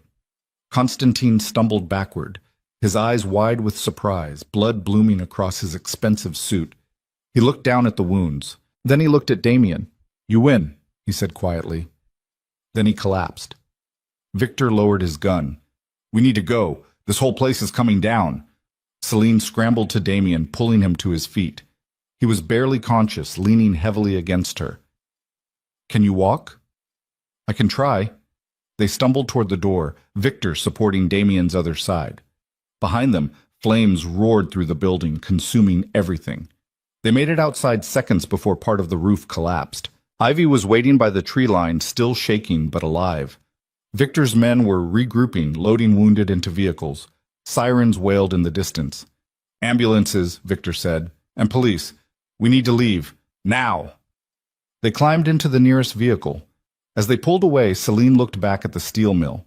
It was an inferno now, flames climbing into the night sky, visible for miles. And somewhere inside, Constantine's body was burning. It was over. Finally over. But as Celine looked at Damien, his face pale, his breathing shallow, blood still seeping through his shirt, she realized the real battle was just beginning. Because they'd survived the war. Now they had to survive the aftermath. At the hospital, doctors swarmed Damien the moment they arrived. Concussion, cracked ribs. A bullet grazed across his shoulder that had been bleeding steadily for the past hour. He'd be okay. Eventually. Celine sat in the waiting room with Ivy, both of them wrapped in shock blankets that did nothing to stop the shaking. Victor appeared an hour later, his arm in a sling, looking exhausted. "He's stable. They're keeping him overnight for observation. And your men? 2 dead, 3 injured. Could have been worse. Celine closed her eyes. 2 men dead because of this. Because of her. It's not your fault, Victor said, reading her expression. How is it not my fault? Because you didn't start this war. Constantine did. 8 years ago. We just finished it. At what cost? Victor sat down beside her. I've been working for Damien for 6 years. Before that I worked for men like Constantine. Men who didn't care who got hurt as long as they got what they wanted. Damien's not perfect. He's done terrible things. But he's also saved more lives than he's taken. Including yours. Including hers. He nodded toward Ivy. That has to count for something. Does it? You tell me. You're the one who fell in love with him. Celine didn't have an answer for that. The police came an hour later. Detectives in cheap suits with tired eyes, asking questions about the fire, about the bodies they'd found in the wreckage, about what exactly had happened tonight. Victor handled most of it. He was good at lying. Or maybe it wasn't lying. Maybe it was just controlling the narrative, self-defense. Constantine's men attacked first. Damien and his people were just trying to rescue Ivy. The fire was started by Constantine's explosives. Everything neat and clean and almost believable. The detectives didn't look convinced, but they didn't have enough evidence to prove otherwise. By morning, Celine was allowed to see Damien. He was awake, propped up in bed, looking like death warmed over. Hey, he said, his voice rough. Hey yourself. She sat down beside him, taking his hand carefully. How are you feeling? Like I got hit by a truck. Close enough. They sat in silence for a moment. Then Damien said, Thank you. For what? For coming back, in the mill. You should have run. Should have saved yourself, but you came back. Of course I did. I love you, remember? I remember. I keep expecting you to wake up and realize what a mistake this is. It probably is a mistake, but it's my mistake to make. Damien's mouth curved into something almost like a smile. You're insane. So you keep telling me. He squeezed her hand. What happens now? You heal. We rebuild. We figure out how to live in whatever this new world looks like. And us? What about us? Do we survive this? Celine leaned down and kissed him gently. We already did. But that night, alone in Damien's penthouse, because the hospital had finally released him and Victor had insisted on armed guards outside the door, Celine stood at the window overlooking the Chicago River and realized something. They'd won the battle, but they hadn't won the war, because Constantine's network didn't die with him. His people were still out there. His empire was still operational. And somewhere in the shadows, someone was already planning the next move, the next attack, the next war. Damien appeared beside her, moving carefully because of his cracked ribs. Can't sleep? Can you? Not really. They stood together watching the city lights reflect off the water. Victor found something, Damien said quietly. In Constantine's phone. Messages. Encrypted. He's been working with someone inside my organization. Celine's blood went cold. What? Someone's been feeding him information for months. That's how he knew where to hit, when to strike, how to stay ahead of us. Who? We don't know yet, but Victor's working on it. So it's not over. No, it's not. Celine turned to face him. Then what do we do? Damien looked at her, and for the first time since she'd met him, she saw real fear in his eyes.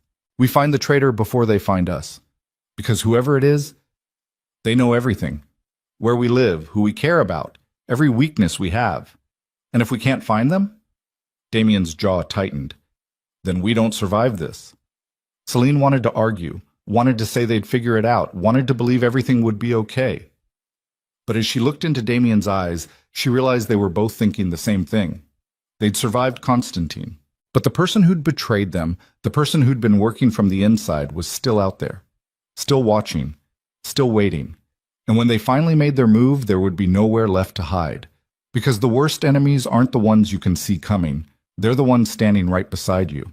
Victor found the traitor 3 days later. He called Damien at 4 a.m, his voice tight and cold in a way that made Celine's stomach drop, even though she could only hear one side of the conversation.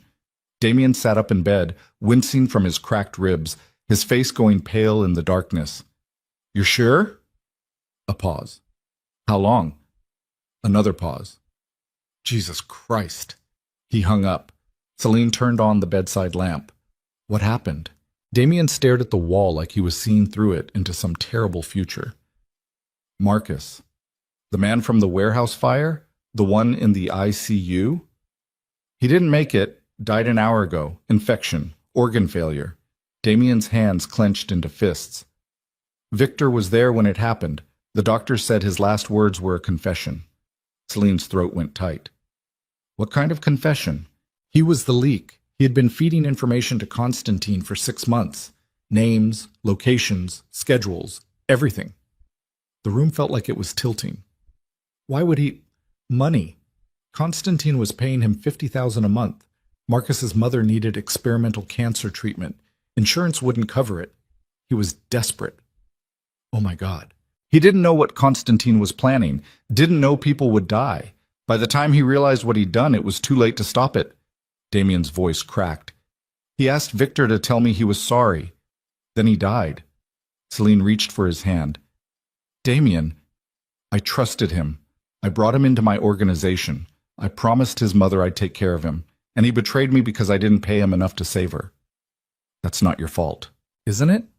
I built an empire on violence and fear, and I'm surprised when the people around me get desperate, when they make terrible choices because they're trapped. He made his own choice. Because I didn't give him a better one.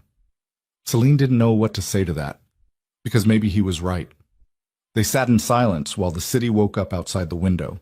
Car horns, sirens, the sound of 8 million people pretending yesterday didn't happen. Victor said something else, Damien said quietly. Before Marcus died, he gave up one more piece of information. Constantine wasn't working alone. He had a partner, someone who wanted me destroyed just as badly. Who? Marcus didn't know the name, but he heard Constantine on the phone with them. A woman, American accent, someone with access to law enforcement databases and financial records. Celine felt ice crawl up her spine. What does that mean? It means Constantine's network is bigger than we thought. And whoever this woman is, she's still out there, still planning, still waiting. So what do we do? Damien looked at her, and for the first time since they'd met, she saw something like defeat in his eyes. I don't know. That scared her more than anything. Over the next week, the city erupted. Federal agents swarmed Damien's properties, executing search warrants, seizing records, freezing accounts. Someone had tipped them off, probably the mysterious woman, and now everything Damien had built was under siege. His lawyers worked around the clock, but the evidence was damning. Money laundering, racketeering, conspiracy. Not enough to convict him outright, but enough to destroy his reputation and cripple his operations. Meanwhile, attacks kept coming. A shipment intercepted at the docks. 2 of Damien's clubs firebombed in the same night. A drive-by shooting that missed Victor by inches. Whoever Constantine's partner was, she wasn't waiting. She was moving. Celine tried to go back to work at the clinic, but on her second day, someone left a dead rat on her doorstep with a note attached. You're next. Victor shut down the clinic immediately. You're not safe there. You're not safe anywhere until we find this woman. I can't just hide. You can and you will. Damien's already lost enough people. He won't survive losing you. Celine wanted to argue, but when she saw Damien, exhausted, hollow-eyed, barely eating, spending 20 hours a day trying to hold together an empire that was hemorrhaging from 1,000 cuts, she realized Victor was right. Damien was breaking, and she was the only thing keeping him tethered. 10 days after Marcus died, Victor burst into the penthouse at midnight with a laptop and a flash drive. I found her. Damien was at his desk, surrounded by papers and empty coffee cups. He looked up, and something dangerous flickered in his eyes. Who? Special Agent Rebecca Navarro, FBI. Organized Crime Division. She's been building a case against you for 3 years. When Constantine got out of prison, she approached him, made a deal. He helps her take you down. She makes sure he walks free afterward. Show me. Victor opened the laptop and pulled up surveillance footage. There. Grainy black and white, but unmistakable. A woman in a dark suit meeting Constantine in a parking garage 2 weeks before the warehouse attack. How did you get this? Better you don't know. Damien studied the screen, his jaw tight. Where is she now? Chicago field office, third floor, corner office. She's there every night until 10. Security? Federal building, armed guards, metal detectors, cameras everywhere. So we can't get to her. Not directly. Damien leaned back in his chair, thinking. Celine stood in the doorway, watching him work through the problem like a chess master contemplating a board. What if we don't need to get to her? Damien said slowly. What if we make her come to us? How? We give her what she wants, evidence, a confession, proof that I'm everything she thinks I am. Victor's eyes narrowed. You want to walk into FBI headquarters and surrender? No. I want to set a trap so obvious she can't resist it, and when she shows up to spring it, we turn it on her. That's insane. You have a better idea? Victor was quiet for a moment. Then he smiled, a cold, dangerous thing. Actually, I do, but you're not going to like it. The plan was simple. Damien would leak information to one of his remaining contacts, someone he knew was compromised, someone who'd been acting suspicious for weeks. He'd tell them about a major shipment coming through the port. Weapons. Millions of dollars. Enough to put him away forever. The FBI would move on it immediately. But the shipment would be a decoy. And when Agent Navarro showed up to make the arrest, they'd have cameras recording everything. Proof that she'd been working with Constantine. Proof of her conspiracy. And then what? Celine asked. You give it to the media? The Justice Department? Who's going to believe you over an FBI agent? Nobody, Damien admitted. But they'll believe her partner. What partner? Constantine kept records. Everything. Every meeting. Every payment. Every promise Navarro made. Marcus told Victor where to find them before he died. We just need Navarro to confirm they're real. How do you get her to do that? We offer her a deal. She walks away. We disappear. Nobody gets arrested. Nobody dies. She gets what she wants, me gone, and we get to live. You think she'll take it? No, but when she refuses, we'll have her on tape admitting everything. And that's when we release it all, the recordings, the documents, everything. Celine stared at him. You're going to destroy her. She tried to destroy me first. And if it doesn't work, if she sees through the trap? Damien's expression was cold. Then we improvise. The shipment was scheduled for Friday night. Damien spent 3 days setting the stage, making calls, moving money, leaving a trail so obvious even a rookie agent could follow it. By Thursday evening, Victor confirmed the FBI had taken the bait. Navarro's putting together a task force, 20 agents. They're planning the raid for tomorrow at midnight. Will she be there? She wouldn't miss it. This is her career-making case. She'll want to be there for the arrest. Good. Damien looked at Celine. She was sitting on the couch, watching him with an expression he couldn't read. What? He asked. I'm coming with you. Absolutely not. Damien, this is a federal raid. There will be armed agents everywhere. If something goes wrong, I want to be there. I'm not sitting here waiting to find out if you're dead or in handcuffs. Celine, we've had this conversation. You don't get to shut me out. Damien closed his eyes. You're going to get yourself killed. Then we die together. Victor cleared his throat. Hate to interrupt, but she has a point. If things go sideways, having a doctor on site isn't the worst idea. See, Celine said. Victor agrees with me. Victor is an idiot. Victor is sitting right here, Victor muttered. Damien looked between them, outnumbered and outmaneuvered. Fine. But you stay in the car. You don't move unless I give the signal. And if I tell you to run, you run. No arguments. Deal. It wasn't a deal. They both knew it. But Damien was too tired to fight anymore. Friday night arrived cold and dark, the kind of night where the city felt like it was holding its breath. Celine rode with Damien and Victor to the port, a sprawling maze of shipping containers and cranes silhouetted against the skyline like metal giants. The decoy shipment was in container 447, carefully staged with just enough incriminating evidence to look legitimate, but not enough to actually convict anyone. Damien's men were positioned around the perimeter, invisible in the shadows, watching for the FBI's arrival. They waited. 11:30, 11:45, midnight. Then Victor's radio crackled. Convoy incoming, 8 vehicles, federal plates. Here we go, Damien muttered. Celine's heart was hammering so hard she thought her ribs might crack.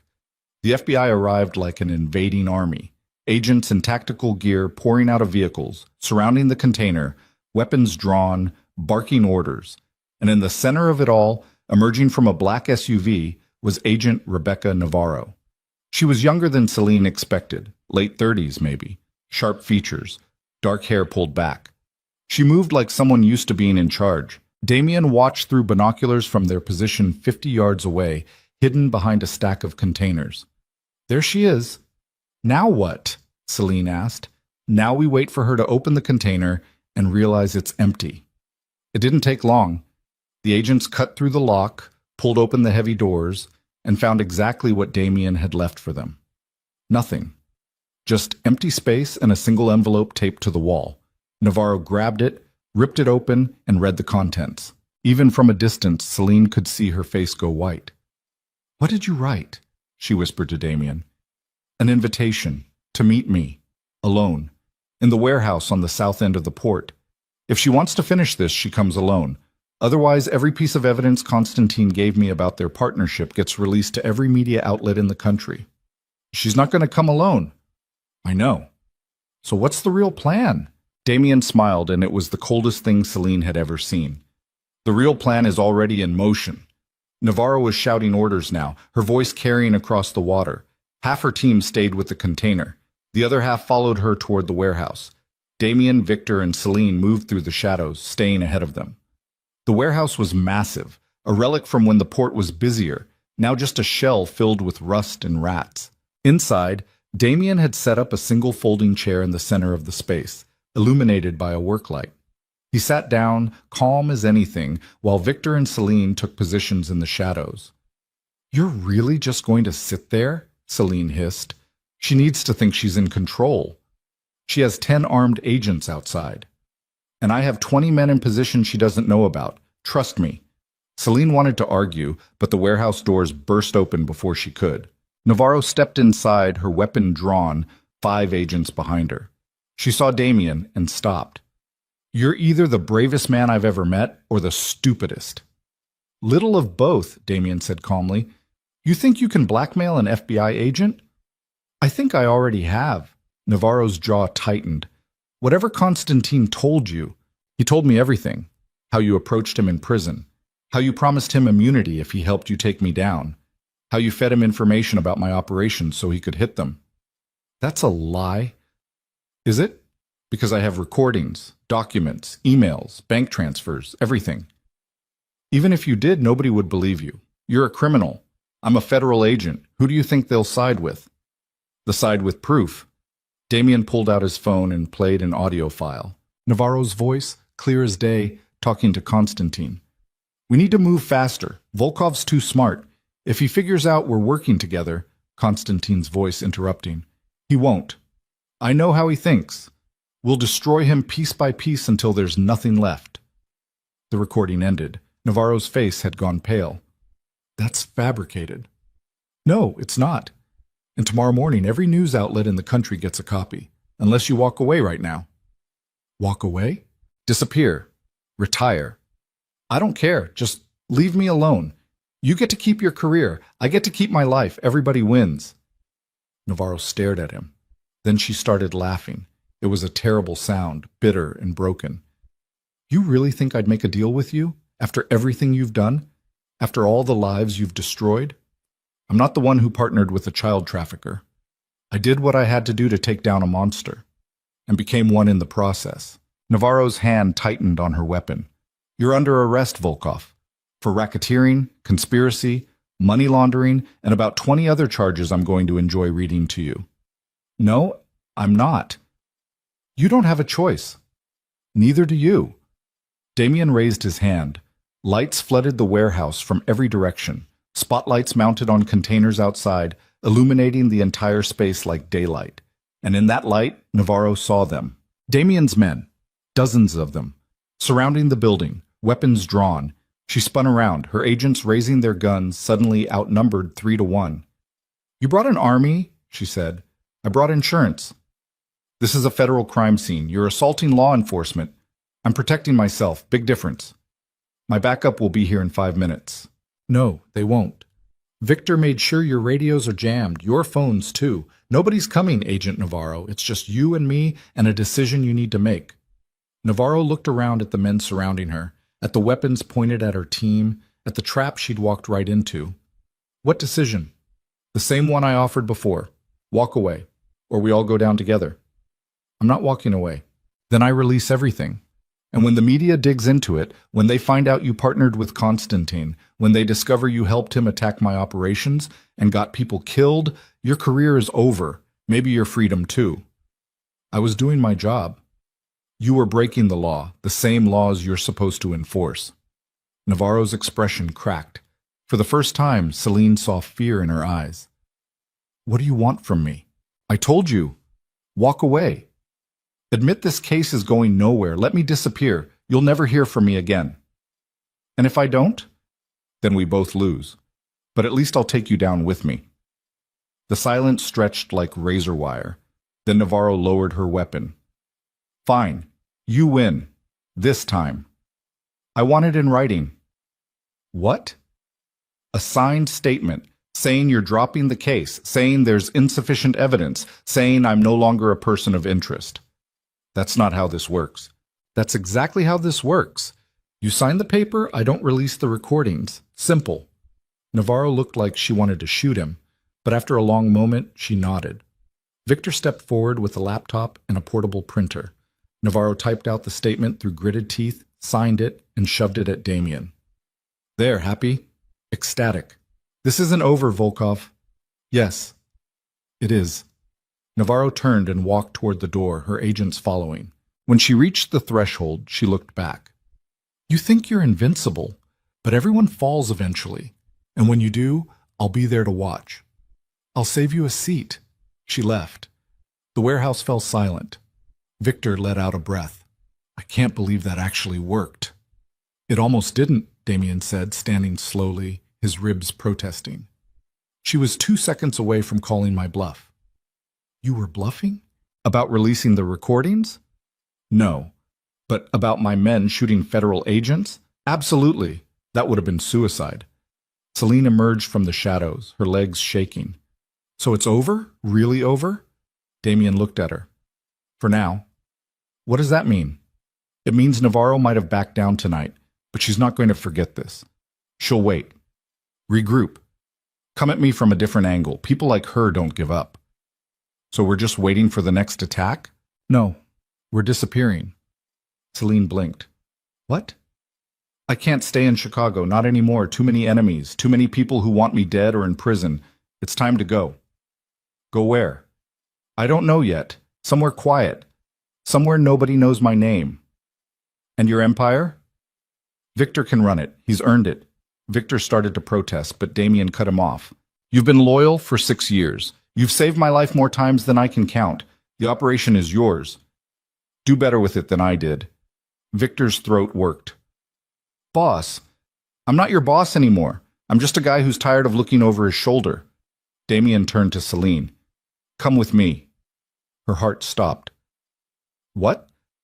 Leave Chicago, leave the clinic, leave everything behind and come with me. We'll start over. New city, new names, new life. Damien, I know I'm asking for everything. I know it's not fair, but I can't do this without you. I don't want to do this without you. Celine stared at him, at this man who'd walked into her clinic months ago and turned her entire world upside down. This man who'd saved her life and nearly gotten her killed and made her fall in love with him despite every logical reason not to. Where would we go? Anywhere you want. And we'd just disappear? Pretend none of this happened? We'd try. What about Ivy? She's safe. Victor will make sure of it. She can rebuild her life without looking over her shoulder. Celine thought about her clinic, her patients, the life she'd spent years building. Then she thought about waking up every morning not knowing if today was the day someone came to kill her, about looking over her shoulder forever, about living in fear instead of living. Okay, she said. Okay? I'll come with you. Damien pulled her into his arms, and for the first time in weeks, she felt him relax. Thank you, he whispered. Don't thank me yet. You're stuck with me now. I can live with that. They left the warehouse together, walking through the port toward the water where a boat was waiting. Behind them, Victor stood in the doorway, watching them disappear into the night. "Good luck, boss," he muttered. Then he pulled out his phone and started making calls. There was an empire to run, and ghosts to bury. On the boat, Celine stood at the railing, watching Chicago's skyline shrink in the distance. Damien came up behind her, wrapping his arms around her waist. "Any regrets?" he asked. "Ask me in a year." "Fair enough." They stood there in silence, the city lights reflecting off the black water. And for the first time since this nightmare started, Celine felt something like peace. It wouldn't last. Peace never did. But for tonight, it was enough. The boat carried them south, down the river, toward the lake, toward whatever future they could build from the wreckage of everything they'd left behind. Somewhere in the darkness, a phone buzzed. Victor answered. "Yeah?" A woman's voice, cold, familiar. "Is it done?" "They're gone. Just like you wanted." "Good. Wire the money to the account we discussed. And Victor?" "Yeah?" "If I find out you warned him, you won't." The line went dead. Victor stood in the empty warehouse, staring at his phone, his jaw tight. Then he threw it into the water and walked away. Because some betrayals were necessary, and some ghosts never stayed buried, no matter how deep you tried to dig the grave. The boat cut through black water under a moonless sky, carrying Damien and Celine away from the only city either of them had ever called home. Celine stood at the railing, watching Chicago's lights fade into pinpricks on the horizon, and felt something hollow open up inside her chest. She'd spent her entire adult life in that city. Every scar on her hands came from patience in those streets. Every memory worth keeping lived in those neighborhoods. And now she was leaving it all behind for a man she'd known less than 3 months. A man who'd killed people. A man who'd built an empire on blood and fear. A man she loved so desperately, it terrified her. Damien came up behind her, his footsteps careful because his ribs were still healing, and wrapped a blanket around her shoulders. "Cold?" he asked. "No." "Then why are you shaking?" Celine didn't have an answer for that. Or maybe she had too many answers, and none of them made sense when she tried to put them into words. "I keep thinking about Marcus," she said finally. "About how he died apologizing for betraying you. About how he was just trying to save his mother and ended up getting himself killed." "Don't," Damien said quietly. "Don't what?" "Don't make him a martyr. He made his choices. So did I. So did you. We all knew the cost." "Did we?" "Because I don't remember signing up for any of this." "You didn't have to sign anything. You walked through the door the moment you decided not to leave." Celine turned to face him. In the darkness, with the wind pulling at his hair and shadows carving his face into something ancient and tired, he looked like a man who'd been running his entire life and had finally realized there was nowhere left to go. "Do you ever regret it?" she asked. "Becoming what you are?" "Every day." "Then why didn't you stop? Why didn't you walk away?" "Because once you start down this road, walking away doesn't mean freedom. It means death. The only way out is through. And we're through now?" "I don't know." The honesty in his voice made her chest ache. They stood there in silence while the boat carried them south, the engine thrumming beneath their feet like a heartbeat. Then Damien's phone buzzed. He pulled it out, glanced at the screen, and his entire body went rigid. "What?" Celine asked. "Text from Victor." "What does it say?" Damien's jaw clenched so hard she heard his teeth grind. "I'm sorry." The words hung in the air like a death sentence. Celine's blood turned to ice. "What does that mean?" "It means we need to get off this boat. Now. Damien. Now." He grabbed her hand and pulled her toward the cabin where the captain was steering. They burst through the door. The captain turned, startled, his hand moving toward something under the control panel. Damien's gun was out before the man's fingers closed around whatever weapon he'd been reaching for. "Don't." The captain froze. "Who hired you?" Damien asked, his voice deadly calm. "I don't know what—" Damien fired. The bullet punched through the control panel inches from the captain's hand, sparks erupting from shattered electronics. "I'll ask one more time. Who hired you?" The captain's face had gone white. "Victor. He said you'd pay me 50,000 to take you south. He didn't say anything about what?" "About them." "Who's them?" The captain pointed out the window. Celine looked. In the distance, barely visible against the dark water, 3 boats were closing in fast. No running lights, no identification, just speed and intent. How long until they reach us? Damien asked. 5 minutes, maybe less. Damien grabbed Celine's hand. Life jackets. Put one on. Now. What are you We're jumping. Are you insane? The water's freezing. We'll die slower from hypothermia than we will from bullets. Move. He pulled her toward the storage locker, yanked out 2 life jackets, and started strapping one onto her with shaking hands. Behind them, the captain was frantically trying to restart the damaged controls. They're jamming the engine, he said. We're dead in the water. Damien finished with Celine's jacket and pulled on his own. How far to shore? Half a mile, maybe more. Can you swim that far? Damien asked Celine. I don't know. Yes, you do. Can you swim that far? Celine looked into his eyes and saw something she'd never seen before. Raw, undisguised terror. Not for himself, for her. Yes, she lied. Good. Stay close to me. Don't try to fight the current. Let the jacket do the work. And Celine? Yeah? Whatever happens, keep swimming. Don't wait for me. Just keep swimming until you reach land. I'm not leaving you. You will if I tell you to. Like hell. Damien almost smiled. Then the first bullets shattered the cabin windows. Glass exploded inward. The captain went down screaming, blood spraying from his shoulder. Damien shoved Celine toward the back door. Go! They ran onto the deck as the 3 boats pulled alongside, men with automatic weapons opening fire. The night erupted into chaos. Bullets tore through metal. Wood splintered. Somewhere behind them, the fuel tank ruptured and flames licked up the side of the cabin. Damien returned fire, his shots precise and controlled even as the boat lurched beneath them. One of the attackers went down, then another. But there were too many. Jump! Damien shouted. Celine didn't think.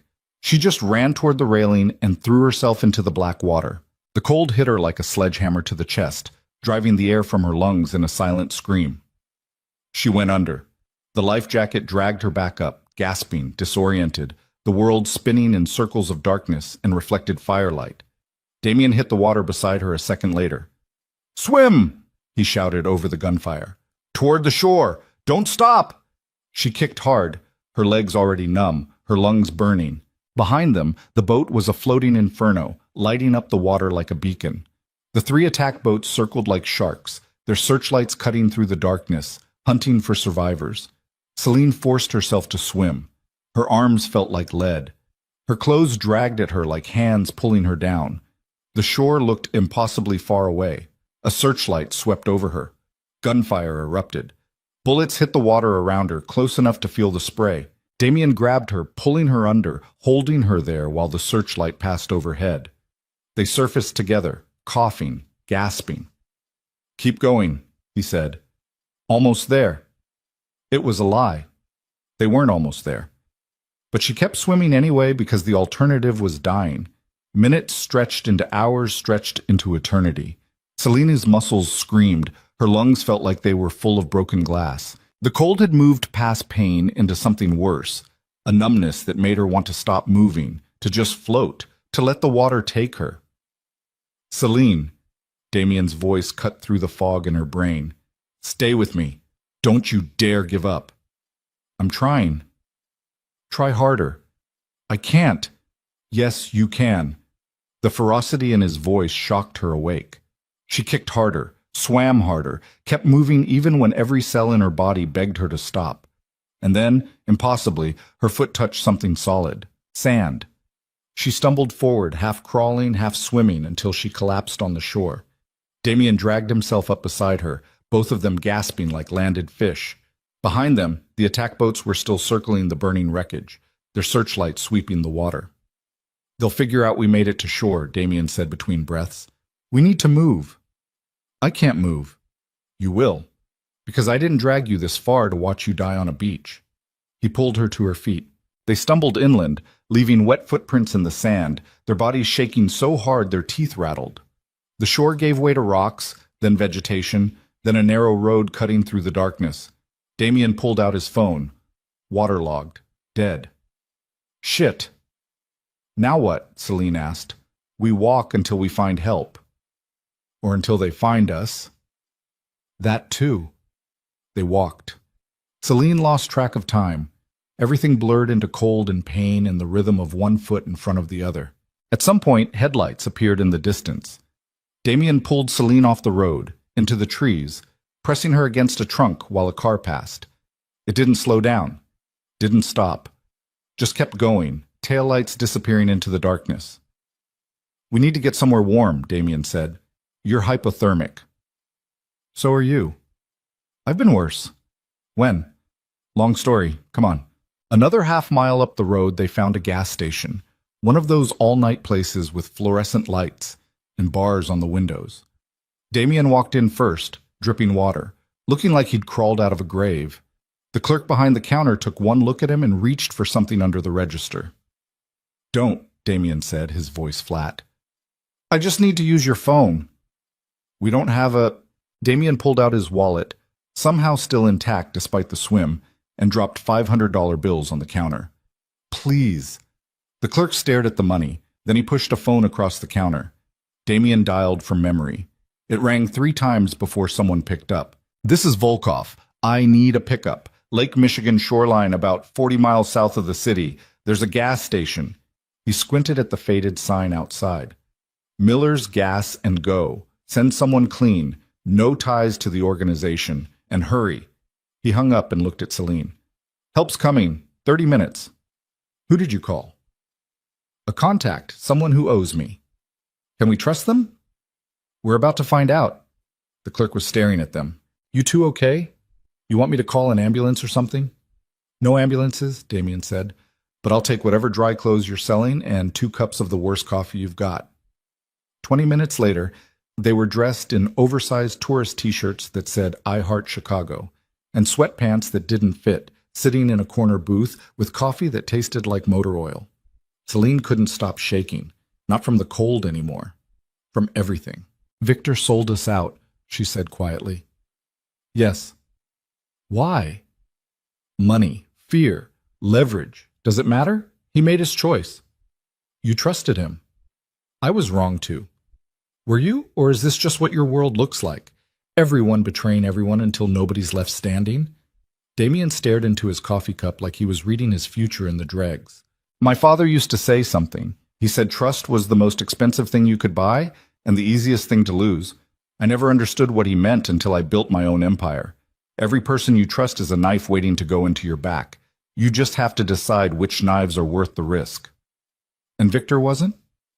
Apparently not. What about me? Damien looked up, and for the first time since they'd crawled out of the water, something almost like warmth flickered in his eyes. You're the only knife I don't mind holding. Celine wanted to laugh at how broken that sounded. Instead, she reached across the table and took his hand. We're going to survive this, she said. You don't know that. Neither do you, but we're going to try anyway. Headlights pulled into the parking lot. A nondescript sedan, no plates. Damien stood carefully, his hand moving toward the gun he'd somehow kept through everything. The driver got out, and Celine's heart stopped, because it was Ivy. She looked different, stronger. Her hair was shorter. She wore dark clothes and moved with confidence Celine had never seen in her before. She walked into the gas station like she owned it. You look like hell, Ivy said. What are you doing here? Damien asked. Victor called me, said you needed a ride, said nobody else could be trusted. And you believed him? No, but I came anyway, because you saved my life. Both of you did. I figured it was time to return the favor. Celine stood, her legs still unsteady. Ivy, don't. I know what you're going to say, that it's too dangerous, that I should go back to hiding, that I don't owe you anything. Ivy's expression hardened. But I'm done hiding. I'm done being the victim. Victor told me what happened. He told me everything. Everything? Damien asked carefully. That he sold you out. That Agent Navarro paid him $500,000 to set you up. That the boat was supposed to take you straight into an ambush. Ivy's voice dropped. He told me because he couldn't live with it, because he wanted someone to know what he'd done before he disappeared. Where is he now? Gone. Left Chicago an hour ago. Said he was going somewhere even you couldn't find him. Damien's jaw worked. Smart. Maybe. Or maybe he's just another coward. Ivy pulled out a set of keys. My car's outside. I can take you wherever you need to go. Why? Celine asked. Why would you risk this? Ivy looked at her, and Celine saw something fierce burning in her eyes. Because for 3 years I let Preston hurt me. I told myself I deserved it. That if I was just better, quieter, more perfect, he'd stop. And then you walked into my life and showed me something I'd forgotten. What's that? That sometimes the only way to survive is to fight back. They drove north in silence, away from Chicago, away from the life they'd known. Ivy didn't ask where they were going. Celine didn't know anyway. Somewhere around dawn, as the sun started bleeding pink across the horizon, Damien's borrowed phone rang. He answered. Yeah? A woman's voice. Agent Navarro. Even through the phone, Celine could hear the ice in her tone. You're harder to kill than I expected, Volkov. Thanks. I've been practicing. This isn't over. Yeah, it is. I kept my end of the deal. I disappeared. That's what you wanted? I wanted you in prison. Or dead. Disappearing wasn't part of the agreement. Then you should have been more specific in your written statement, which, by the way, I still have copies of, along with all of Constantine's recordings. You come after me again, and they go public. We clear? Navarro was quiet for a long moment. How did you survive the boat? I've survived worse. Victor said, Victor's a liar. He always has been. I just took too long to see it. He gave you up for $500,000. That's loyalty in your world, isn't it? Everyone has a price. Most people do, but not everyone. Damien looked at Celine as he said it. You think love makes you invincible? Navarro asked. You think that doctor you're dragging through hell with you is going to save you? No, I think she already has. You're delusional. Maybe. But I'm alive. And I'm free. And you're stuck in Chicago explaining to your superiors why your star witness is dead and your case against me fell apart. So tell me, Agent Navarro, who really won here? Silence. Then the line went dead. Damien tossed the phone out the window. Was that smart? Celine asked. Probably not, but it felt good. Ivy glanced at them in the rearview mirror. So where are we going? Somewhere small, Damien said. Somewhere nobody knows us. Somewhere we can breathe. That's not a place. That's a fantasy. Then let's find out if fantasies can exist. They drove for 2 more hours, finally stopping in a town so small it barely had a name, just a cluster of buildings off the highway surrounded by farmland that stretched to the horizon. Ivy pulled into a motel parking lot. This work? She asked. Damien looked at the peeling paint and the flickering neon sign and the parking lot full of trucks. It's perfect. They rented 2 rooms with cash and collapsed into sleep that felt more like dying. When Celine woke up, it was late afternoon and Damien was sitting by the window, staring out at nothing. Can't sleep? She asked. Haven't been able to sleep properly in years. She crossed the room and sat beside him. What happens now? Now we figure out how to live like normal people. You think that's possible? No, but I'm willing to try. What about your empire? Everything you built? Victor can have it, or someone else will take it. Empires fall. That's what they do. I spent 20 years building mine. Maybe it's time to spend the next 20 building something else. Like what? I don't know. Something smaller. Something that doesn't require armed guards and encrypted phones. Something legal? Let's not get ahead of ourselves. Celine smiled despite everything. You're going to be terrible at being normal. Probably. But I'll have you to keep me honest. Is that what I am now, your moral compass? You're the only compass I've got. There was a knock at the door. Both of them froze. Damien's hand moved toward the gun he'd placed on the nightstand. It's me, Ivy called through the door. I brought food. Celine let her in. Ivy had changed into jeans and a flannel shirt. She must have bought somewhere, looking more like a local than someone who'd escaped Chicago's underworld 12 hours ago. She set down bags of fast food on the table. Figured you were hungry. You didn't have to do this, Celine said. I know, but I wanted to. Ivy sat down on the bed. I've been thinking about what I'm going to do next, where I'm going to go. And, Damien asked, Law school. Like I told you before, I want to help people like me, women who are trapped, who don't know how to get out. I want to be the person who shows them the door. That's brave, Celine said. No. What you did was brave. You walked into hell for someone you barely knew. I'm just trying to do something useful with the second chance you gave me. Where will you go? California, maybe. Somewhere far from Preston, far from Chicago. Somewhere I can start over without looking over my shoulder every 5 seconds. You deserve that, Damien said quietly. Ivy looked at him. So do you. Both of you. They ate in silence, greasy burgers and fries that tasted better than anything Celine had eaten in weeks. After, Ivy stood to leave. I'm heading out in the morning, driving west. If you need anything before then, we'll be okay, Celine said. Ivy paused at the door. Thank you for everything. For seeing me when I was invisible, for fighting when I couldn't, for reminding me I was worth saving. You always were, Celine said.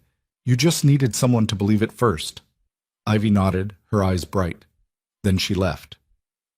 That night, Celine and Damien lay in the cheap motel bed listening to trucks rumble past on the highway. Do you think we'll make it? Celine asked quietly. I don't know. That's not reassuring. I know, but it's honest. She turned to face him in the darkness. I need you to promise me something. What?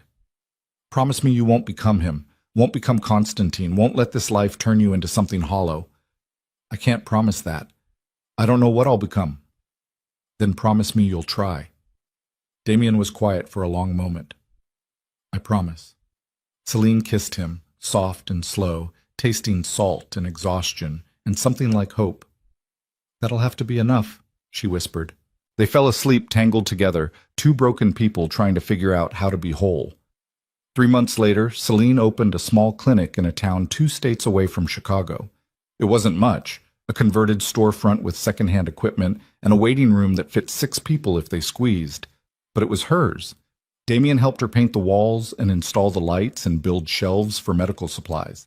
He was terrible at all of it, but he showed up every day anyway. Celine's first patient was a construction worker with a gash on his forearm. She stitched him up while Damien watched from the corner, and when the man left, she turned to find Damien smiling. What? She asked. Nothing, just, you look happy. I am happy. Even though we're living in a town with 1 stoplight and a diner that serves breakfast all day? Especially because of that. You don't miss Chicago? Every day. But I don't miss what we were there. What we had to become to survive.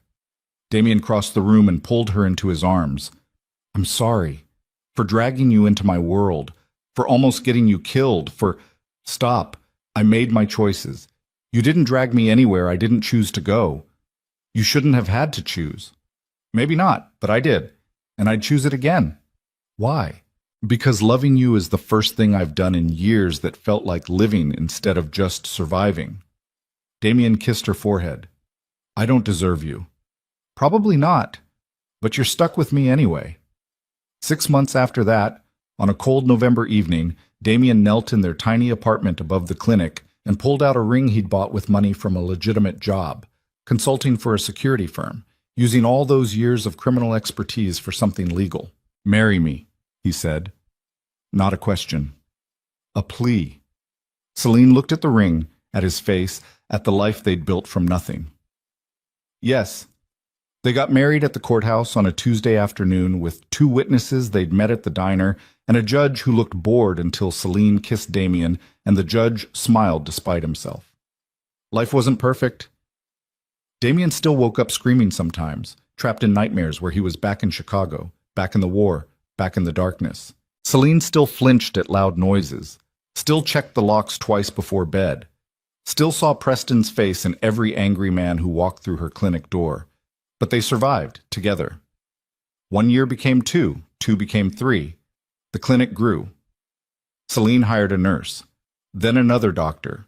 The town embraced them slowly, warily, but eventually with something like acceptance. Damien started teaching self-defense classes at the community center, teaching women like Ivy how to fight back, how to escape, how to survive. He was good at it, better than he'd been at crime. On their 3rd anniversary, Celine found out she was pregnant. She told Damien while they were washing dishes after dinner, the words tumbling out before she could second guess herself. I'm pregnant. Damien dropped the plate he was holding. It shattered on the floor. He just stared at her. Say something, she whispered. Are you sure? 3 tests, all positive. We're having a baby. We're having a baby. Damien pulled her into his arms so tightly she could barely breathe. I don't know how to be a father. Neither of us knows how to be parents. We'll figure it out. What if I'm terrible at it? Then you'll be terrible at it together with me. Damien laughed, and it sounded like something breaking open inside him. A baby. A baby. They stood there in the kitchen with broken porcelain at their feet and the future stretching ahead like an unwritten story. Celine's daughter was born on a spring morning when the world smelled like rain and new grass. They named her Elena, after Damien's mother, the woman who'd died trying to protect him from his father, the woman who'd taught him that love was worth fighting for, even when the fight looked hopeless. Damien held his daughter for the first time with shaking hands, staring down at her tiny face like he was seeing a miracle. She's perfect, he whispered. She's ours, Celine corrected. Same thing. Celine watched him rock their daughter gently and saw something she'd never thought possible. Peace. Real peace. Not the absence of danger, but the presence of something worth protecting. 5 years after they'd fled Chicago, Celine's phone rang. Unknown number. She almost didn't answer, but something made her pick up. Hello? Dr. Mercer? A woman's voice. Familiar. This is she. It's Ivy. Ivy Holloway. Celine's heart jumped. Ivy, how did you... I'm a lawyer now. Turns out I'm pretty good at finding people. I hope it's okay that I called. I wanted you to know. Preston died. Heart attack. 3 months ago. He's gone. Celine sank into a chair. Are you okay? I'm better than okay. I'm free. Really free. Not just legally. In here. Ivy's voice cracked slightly. I wanted to thank you for showing me I could be more than what he made me. You always were more, Ivy. You just needed to remember. I know that now. I help other women remember it too. I work with domestic violence survivors, pro bono cases mostly. Nothing glamorous, but it's everything. I'm proud of you. I learned from the best. Ivy paused. How are you? And Damien? We're good, really good. We have a daughter now. Elena, she's 5. A daughter? That's beautiful. Tell Damien. Tell him I said congratulations. And thank you for everything. I will. Take care, Dr. Mercer. You too, Ivy. The line went dead. Celine sat there for a long time, thinking about the woman who'd stumbled into her clinic bleeding and terrified, and the woman she'd become. Sometimes people survived. Sometimes they even thrived. That evening, Celine told Damien about the call while Elena played in the living room, building towers out of blocks and knocking them down with delighted shrieks. She made it, Damien said quietly. We all did. Against some pretty terrible odds. The best stories always do. Damien looked at her. Is that what this is? A story? What else would you call it? A miracle. A disaster. A second chance we didn't deserve. Maybe all of those things. Elena toddled over, holding up a block. Daddy, help! Damien scooped her up, settling her on his lap, helping her stack blocks into increasingly precarious towers. Celine watched them and felt something warm bloom in her chest. This was what winning looked like. Not the absence of scars, but the presence of healing. Not the erasure of the past, but the courage to build a future despite it. That night, after Elena was asleep, Damien and Celine sat on their porch watching fireflies dance in the darkness. Do you ever think about going back? Celine asked. To Chicago? Yeah. Sometimes, but not to stay. Maybe just to visit. See what's left. Say goodbye properly. Would it change anything? No, but it might help me stop looking over my shoulder. You still do that? Every day. Old habits. Do they ever die? I don't know. Ask me in another 5 years. Celine leaned against him, feeling his heartbeat steady and strong beneath her ear. I love you, she said. I know. That's not the response you're supposed to give. What am I supposed to say? I love you too. Damien smiled in the darkness. I love you too. And somewhere far away, in a city that had forgotten their names, the empire Damien Volkov had built continued to crumble. Victor disappeared, never to be heard from again. Agent Navarro got promoted, then got caught in a corruption scandal and resigned in disgrace. The warehouses burned, the money dried up, the network collapsed. Everything Damien had spent 20 years building turned to ash and memory. But in a small town where nobody knew who he used to be, Damien Volkov lived. Really lived. Not as a king, not as a monster, just as a man, a husband, a father. Someone who'd learned the hard way that the things worth having were never the things you could take by force. They were the things you had to earn.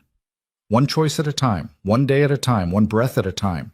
And on quiet evenings when the world felt heavy, when the nightmares came back, when the weight of everything he'd done threatened to pull him under, Damien would walk into his daughter's room and watch her sleep. This tiny person who existed because he'd chosen to stop running. Because Celine had chosen to run with him. Because sometimes the only way to survive the darkness was to create your own light. And that in the end was enough. Not perfect, not pain-free, but enough. Years later, when Elena was old enough to ask questions, she would look at her father and say, "Tell me a story." And Damien would smile, that rare, genuine smile that only appeared around his family, and say, "Once upon a time there was a man who thought he was a monster." Was he? Elena would ask. Maybe, for a while, but then he met a woman who was braver than she knew, and she showed him something he'd forgotten. What's that? That monsters are just people who've forgotten how to be human, and that the way back isn't through power or fear or control, it's through love, even when love is terrifying, even when it costs everything, especially then. Did they live happily ever after? Damien would look at Celine across the room, and she would look back, and something would pass between them that didn't need words. They lived, he would say, and that was better than any fairy tale. Because in the end, this wasn't a story about redemption. It was a story about survival, about two people who'd been broken by the world and found each other in the wreckage, about choosing to build something new instead of mourning what was lost, about learning that sometimes the bravest thing you can do isn't fighting, it's walking away from the fight entirely, and starting over, again, and again, and again, until one day you wake up and realize you're not just surviving anymore, you're living. And that's the only victory that ever really mattered.